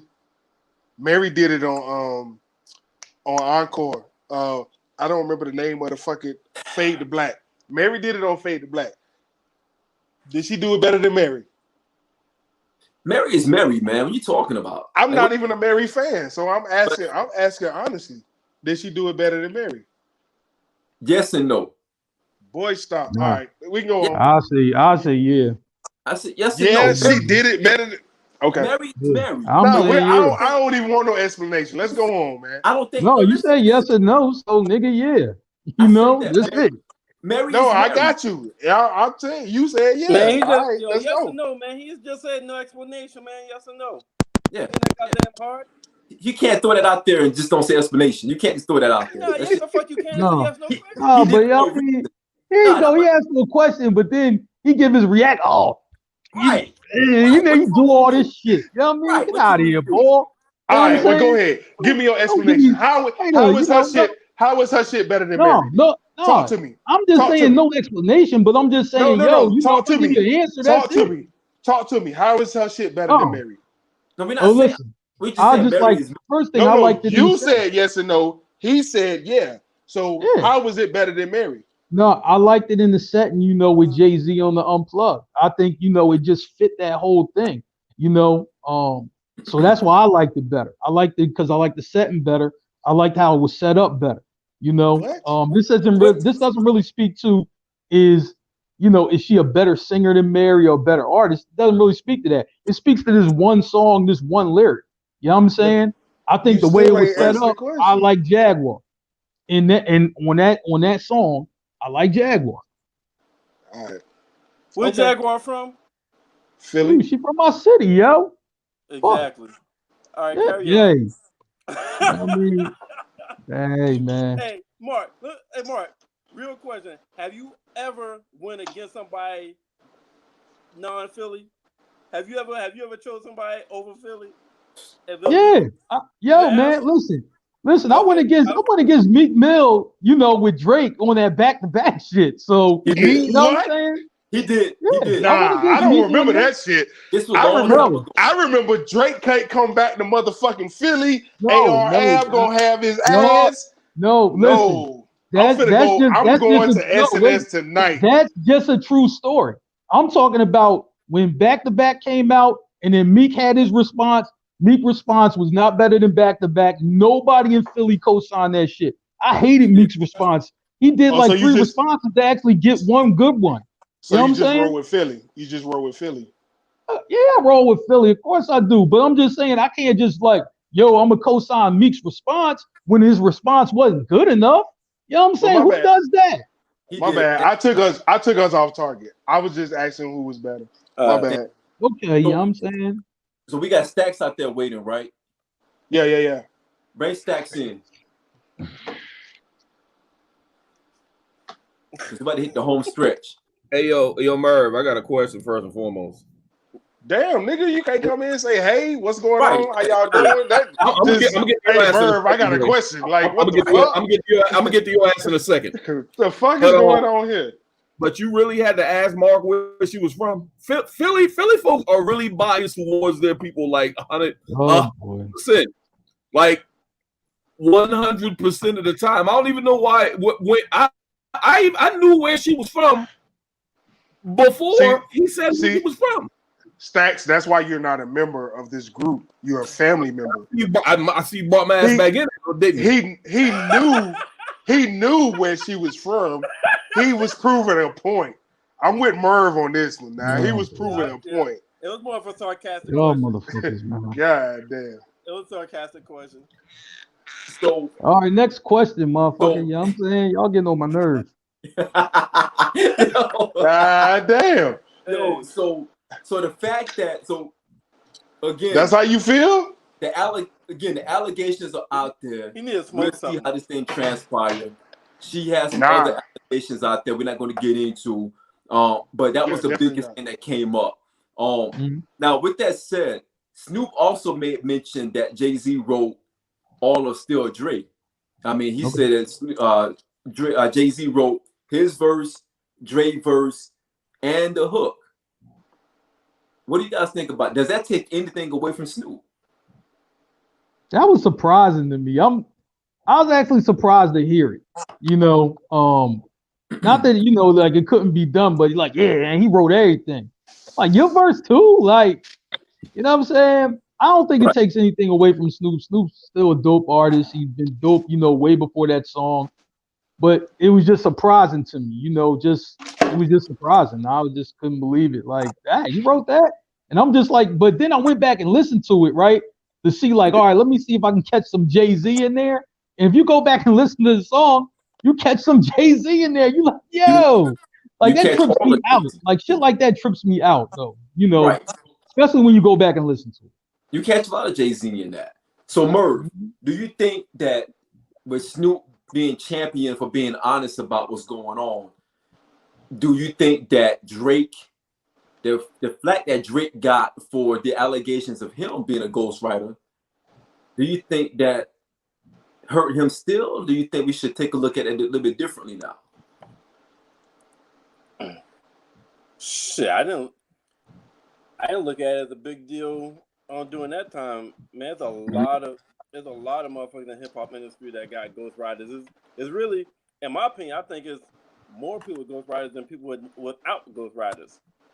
Right. In my opinion. So, no, I don't look at it differently. That motherfucker's still bodying people. It's like if all his fucking hits was ghostwritten and every fucking song was ghostwritten, then yeah, that'd be totally fucking different. But have some songs ghostwritten and you damn made a hit out of it. In this day and time, it's really no big deal.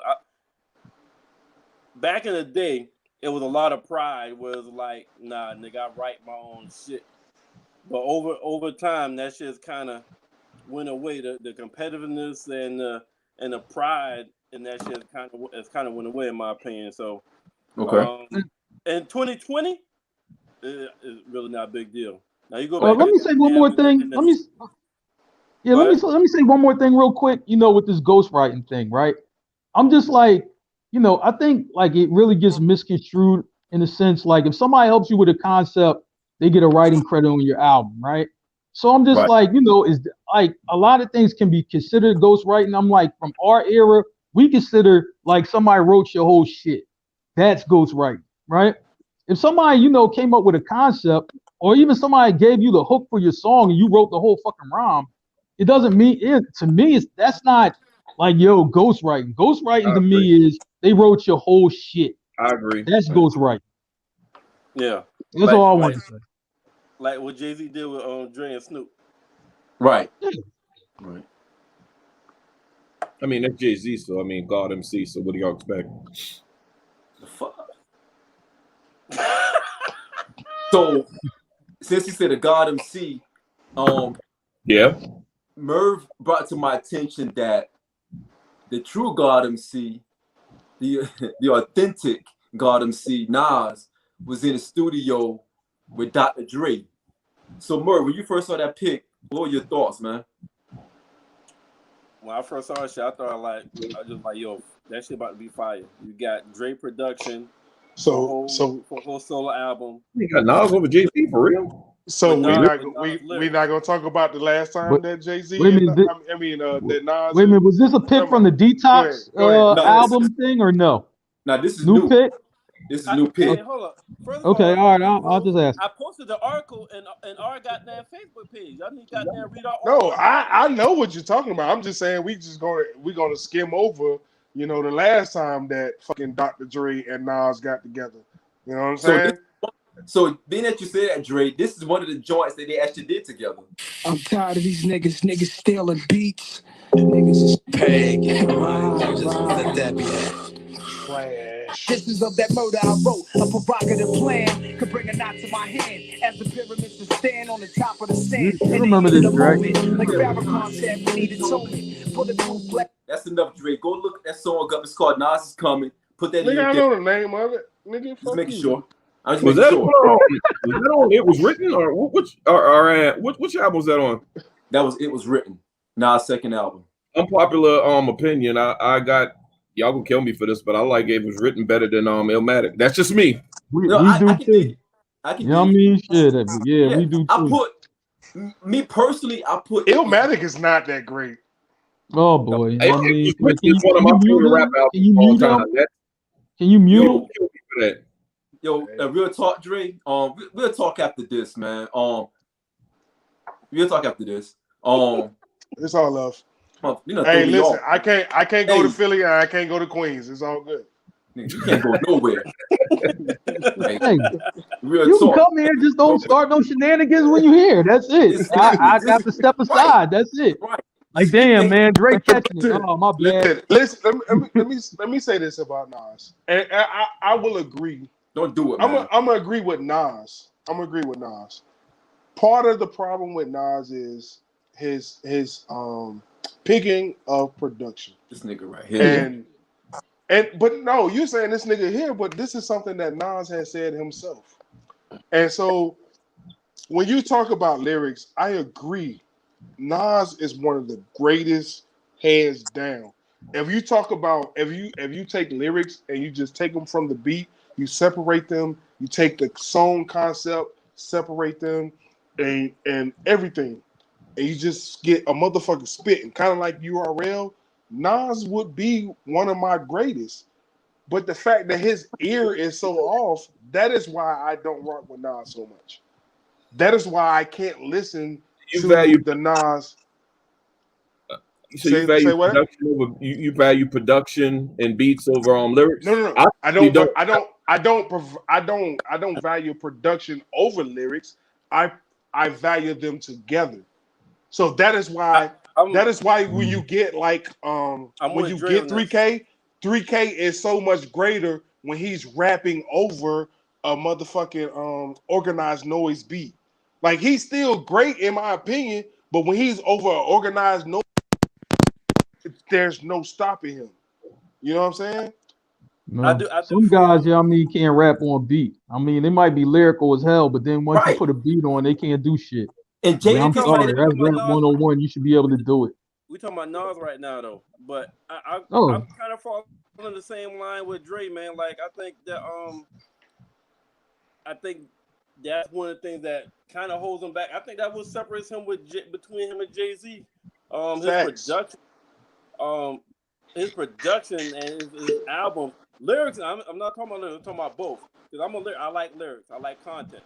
If you just got a beat and your lyrics is whack, I don't want to hear that shit. But Nas, if you listen to all his albums, he has some very subpar production with some good lyrics that makes it hard to listen to. I don't want to dive into this because that's a whole different topic. But I think that's a lazy argument, and here's why. I agree. Illmatic. I think people say that because they try to compare. They always compare Nas, Big, and Jay, and their production range is different. Up north, they do that. No, that's everywhere. That's global. When you talk, that is global. No, it's not. No, nigga. He's the best Listen, Biggie, Georgetown do that shit. Jay-Z, If you Nas, go to motherfucking, like I told you this, and Merv agreed with it. If you go to Charleston, they gives two fucks about Nas. They gives two fucks about Jay-Z. No, I'm not. That's not. Listen, Boosie said it. Boosie even said it. He was like, remember when the 444 album came out? When the 444 album came out, he was like, yo, don't be putting money to your ear. Came online, he was like, nigga, I don't give a fuck. We don't give a fuck about what Jay-Z got to say here. Like, it really is like that. I get that, but listen, it's really like that though. But listen to my point. The point I'm making is majority, nigga. Right, I'm talking about like the majority, right? Nigga, the East Coast, nigga, they live, nigga, it's like 5 people every acre. The West Coast, when people talk about your top 5 or just the pantheon of hip hop, they say Biggie, Jay-Z, Nas, Pac. They always say that. Stop, nigga. Said that. Now, but listen, that ain't real. Dre, when you go, if you go, the majority. Dre, if you go 60 miles north of Charleston, you in Georgetown with Jay-Z rule. Nigga, we don't give a fuck about Georgetown. Nigga, fuck. I don't give a fuck about Georgetown. Yeah, I feel you. I feel you because that's where you from. But nigga, fuck Georgetown. The fucking Bulldogs. Nigga, fuck that. We don't give a fuck. Yeah, nigga. Talk that shit. Stall. RB Stall, nigga. The motherfucking Warriors, nigga. Talk that shit. Sharecroppers down there in Charleston. Stop. Sean, we ain't even in the mix right here. No, what I'm saying is, I don't understand this war. No, listen, what I'm saying, Sean, is this is what I'm saying, Mark. Sean and Mark. Okay. This is what I'm saying. Like, when you go down south, they don't get the same respect that y'all see. Y'all get it from me because I am a fucking fan of hip hop and I'm a fan of lyricism. That's why I hold Jada so high. That's why fucking Redman. That's why Redman is my favorite rapper. You know what I'm saying? Right. But when you go to the south, it don't get that same love. So when y'all talk, like, even though I hold Redman so high, I still feel like them niggas, like, nigga, we don't give a fuck. Like, what the fuck? Jay, Big, Nas, and Pac get that same love everywhere. They don't. They don't. They don't get it in Florida. Listen, let me tell you, if you go to Florida right now, I promise you, there's one nigga that reigns supreme over everybody. And I know a mad niggas from Florida. It's somebody's trash. Trick Daddy. Trash. Trick Daddy is not trash, but he's not a lyricist. But what I'm saying, my point, this is my point. My point is everything changes where you go. It doesn't go, because they are Big and Nas and fucking Jay that they get a fucking pass. They don't. Majority. We talking majority. No, it's not, but it's not majority. Okay. If you go to Houston, is Big J Nas in the top 5? No. So Dre, let me back up. Let me get back to my point because I want to flip it back to High Song real quick. What I was saying is I still think that the whole Nas doesn't have an ear or production is a lazy argument. And I'm gonna give you a quick 3-minute spiel on why I say that. Make that 1 minute. 3 minutes? Too fucking long. Make that 1 2 minutes. I say this. I think it's a lazy argument because here's the thing: Illmatic is regarded as one of the best albums of all time. Some of that comes from the fact that his lyrics were on par, and the production during that time. You got Q-Tip, you got Large Professor, Preem, that's it. You know, LES, you know what I mean? You got LES, Preem, that's Pete it. Rock, you got MC Search. You had some of the biggest names of production back This nigga then. said MC Search. Okay, Yes, go ahead. listen, I'm saying, but I'm talking about for that time. The album came out in '94. That album was made from '91 to '94. You got all of those guys on one album when it was unheard of. You could never get those guys on one album. He was able to do it. About Nas. What's that? That's what pisses me off about Nas. He was so great. He was so great in Illmatic. It was written was that deal too, but it seemed like Stillmatic was. But I'm gonna transition to that though, because now you get to it was written. It was written again. You talking about production because you guys said he's ear. Again, it was written, changed the game again. When Nigga, was, you talking 2 albums? Nigga got like 12 albums out. listen, I'm taking you down the road. Shut the fuck up. All right, Shut the fuck up, nigga. everybody, shut the fuck up. Let me finish it. It's a weekday. It's a Let me fucking finish Wednesday. it. How you say it? Wednesday. Let me finish it. You get to it was written. It was written, had Drake. I'm gonna go to production. It was written, production was phenomenal.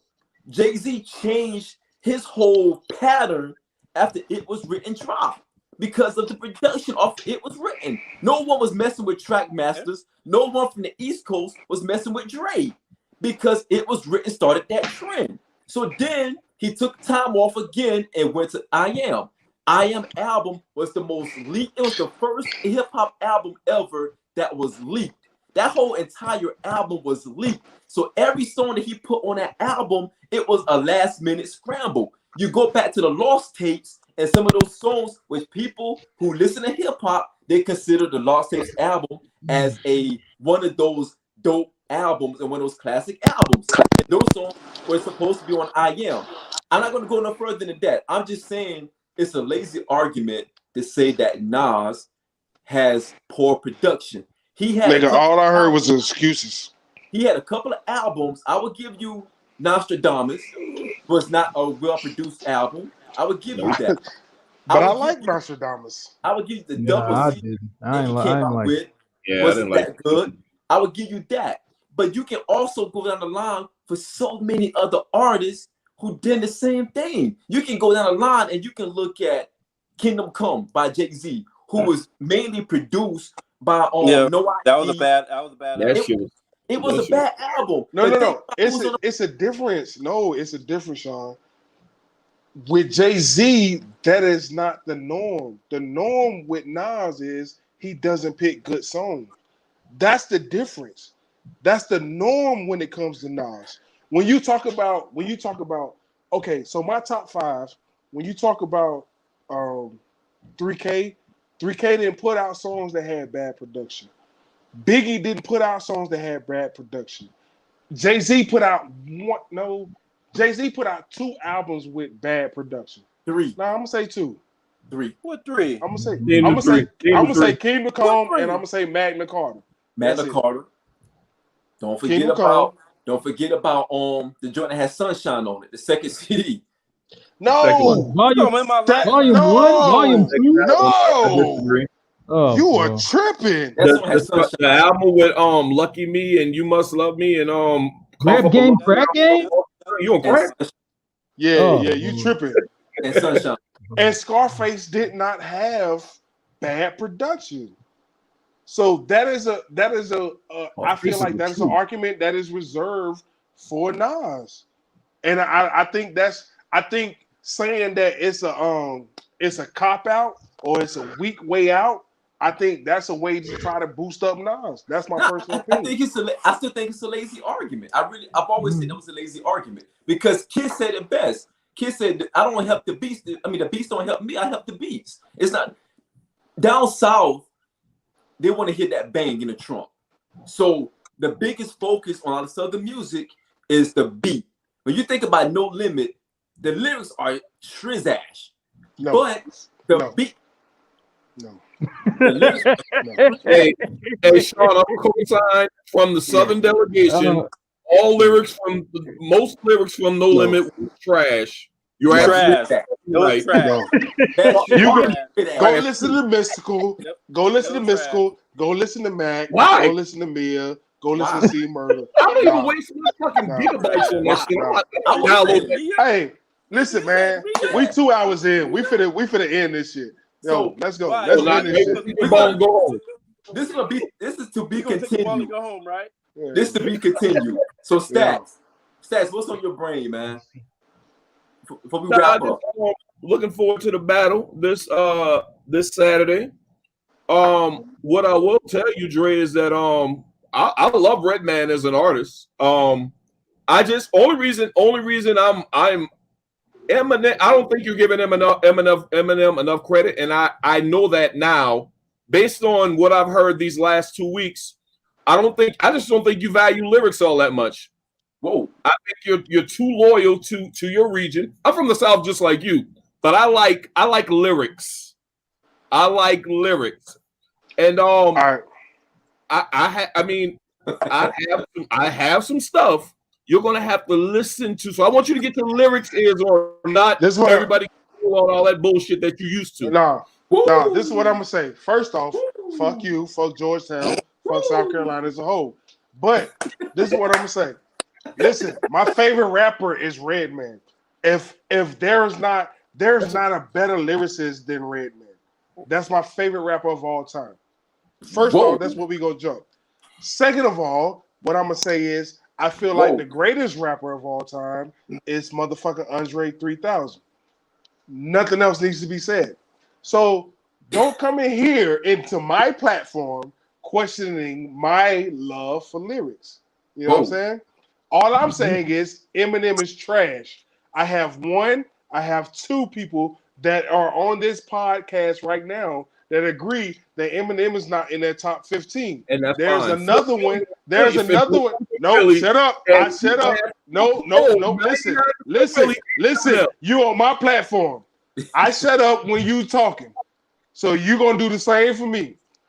There's another person that is on this platform that feel like Eminem is not in top 20, which is in agreement with me. So this is what you're gonna do. You're All gonna lies. go home. You're going to study. You're going to pull these fucking hip hop, fucking pop records with Rihanna and with fucking Big Sean and all that bullshit. But Hey, you know Sean, what I'm you gonna do? No, I'm not drunk, nigga. Cause you Nigga know what drunk. I'm gonna do? I'm gonna go Sean. and I'm gonna pull Sean. Redman. Can I talk? Yeah, go ahead. I'm talking to Sean. Okay. Hey, Sean. I'm gonna go pull Redman when he's with Method Man. I'm gonna go pull him when he's with No ID. I'm gonna go pull him when he's motherfucking with Eric Sherman. I'm gonna pull real hip hop. So lyrics is always reigning supreme when it comes to motherfucking Dre Carter. But what For some never reason, reigns supreme is that bullshit hip hop. When we talking about raping our mothers, or we're talking about fucking going to drug rehab because we've been taking fentanyl and drinking fucking vodka for goddamn 7 weeks. So rappers don't rap about their life experiences anymore. Got it. No. It's okay to rap. It's okay to rap about life experiences. See, you stepping into somebody who got a quick goddamn ear and who got a quick goddamn wit. It's okay to rap about your life experiences. That's okay. But what we not finna do is a life experience should never be raping your mother. That should never be a motherfucking life experience. What should never be a life experience is no, shut your motherfucking mouth, Merv. You're a 49er fan. You go to San Francisco and you go on the Alcatraz Bay with them motherfucking criminals. Listen, listen. I'm live too, nigga. I'm live. What should never happen is we should never be talking about raping our motherfucking mother. We got it. Like, no, what the fuck? We should never be talking about motherfucking going and do motherfucking shit and talk about Insane Clown Posse. Who the fuck is Insane Clown Posse? We got it. Talking. We got it. No, nigga, I'm not finna stop. We should not be talking about Mariah Carey. We shouldn't be talking about Mariah Carey. We shouldn't be talking about motherfucking Pink. We shouldn't be talking about Britney motherfucking Spears. If you really want to get into this rap shit, you're going to talk and you're going to deal with motherfuckers like Method Man. You're going to deal with motherfuckers like Raekwon. You're going to deal with motherfuckers like Ghostface Killer. You're going to deal with motherfuckers like the RZA. I.e., the motherfucker that I'm representing, motherfucking Redman. And I'm going to rock the motherfucking 25th anniversary. It's the Purple Tape. Sean, take over, do what you do, nigga. Let's go. Shit. Hey, you better wear that same shirt on Saturday. Anything else? Anything So, I think you need to cool off, man. yo, I just want to say, let me. Anybody else got I'm something to say? gonna go around the horn. Merv, what are your final thoughts for tonight? Hey, I think you need a hug or a role model or something. Yeah, this is intervention, man. This is Tom. This is that time. This is the cry for help. Oh my God! No more alcohol for this nigga. Shit. All right. What are your final thoughts, Merv? Yo, my final thoughts. I'm gonna go back to this this No Limit Chronicles, man. If you're an entrepreneur, or if you just in life in general, the main thing I took from the first 2 episodes is Master P reinvented himself after every fucking failure, man. After every fucking failure that didn't work, he reinvented his goddamn self. He went to play basketball, hurt his knee, came back home, started drug dealing. That shit didn't work. Family didn't like that shit. He got out of that, had a son, moved with the Houston. He started a record, started selling tapes. That shit didn't work out. Then he was like, yo, this gangster rap is what's going on right now. He became a gangster rapper. He reinvented himself after 4 different fucking major life tragedies / whatever. He reinvented himself 4 times to become very successful, very wealthy, to take care of his family and create generational wealth. So all entrepreneurs, business people, or just people in life that's dealing with fucked up shit, 60 seconds, watch nigga. at least the first episode of the No Limit Chronicles. Like, very inspiring. I got more respect from seeing how he kept reinventing himself to create the industry and the fucking empire called No Limit, and what the fuck he is as a businessman and as a person today. Love that shit. So, Mark, what are your takeaways from tonight, man? Shoot, I'll give you something right here. With the NFL opt-outs going on, the Patriots had the most players that opted out. I think personally they're tanking. I've seen it with the Philadelphia 76ers in basketball, that they tanked for years to get the players that they wanted. I'm like, if this holds true and the Patriots, really do lose and they don't try to win, they don't really try to put themselves in position, to be the best they can be, they'll have a good shot to end up with Trevor Lawrence, the quarterback from Clemson. He's been talked about the last, 2 or 3, ever since he's been in college, as the best NFL prospect, regardless of year. It's not that often that a prospect like that comes along. I don't know what he'll do in the NFL, but all the scouts, all the GMs, hold him in high regard, much like they do Amani Bates in high school basketball. They say the same thing about him. No matter what draft he entered, he'd be number 1. So, are the Patriots tanking? We'll see. Dre, what you got, man? You went on a daggone 15-minute rant for no reason. What else you got, man? Man, listen, this is what I'm going to say. First off, before I start, I'm going to say much appreciation to Stacks for jumping on. Stacks has become a loyal listener and a participant. So that's what I'm going to say. But my 60 seconds is going to be something totally different. I'm not going to talk about sports. I'm not going to talk about hip-hop. I'm not going to talk about none of that shit. So over the past few days, I've been driving through the Midwest. And what I'm going to say is the Midwest is absolutely beautiful. Listen, as we get older, there are certain things that we must appreciate. And one of the things that we must appreciate is the scenery of the United States of America.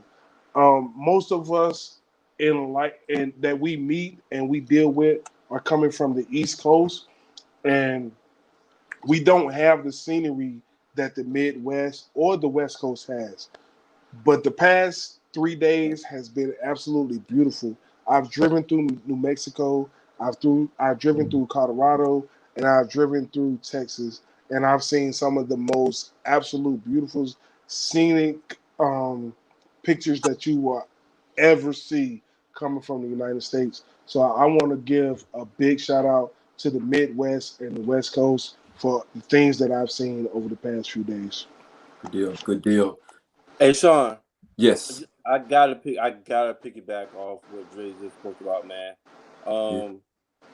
When I went on a cross country trip to California from South Carolina, we stopped by the Grand Canyons, and just to piggyback off what you said, magazines, books, or TV does it no fucking justice when you see the Grand Canyon in person, man. So if you can't get a chance to do some traveling in the Midwest and West Coast, like Dre just said, and just view the scenery and the beautiful things that Mother Nature has given us, please do. Absolutely. In closing, I just want to thank everybody who tuned in tonight. YouTube, Spotify, Zingo, Facebook Live, of course. Thank you, Stacks, for hopping on, for participating, kind of going through Dre's rant. I want to thank everybody. I want to thank my guys for engaging tonight. Really good conversation, guys. I know we had a lot of things we wanted to talk about, and I think things kind of took on its own form. So I thank you guys for that kind of engagement. We will be live tomorrow night for the versus battle. So please check us out. Stacks, hit me up, Stacks, because I want to invite you to that as well. That live thing that we're doing tomorrow. Or hit Merv up. If you feel more comfortable talking to Merv, hit Merv up. And please, if you can, join us tomorrow for the versus battle, so you and Drake can kind of get into y'all shit before your battle as well. Thank you all again for tonight.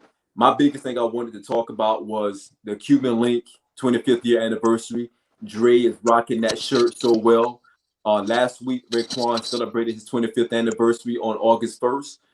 And now he actually made a statement, or a breaking news statement last week as well, that he's going to release a Cuban Link Volume 3.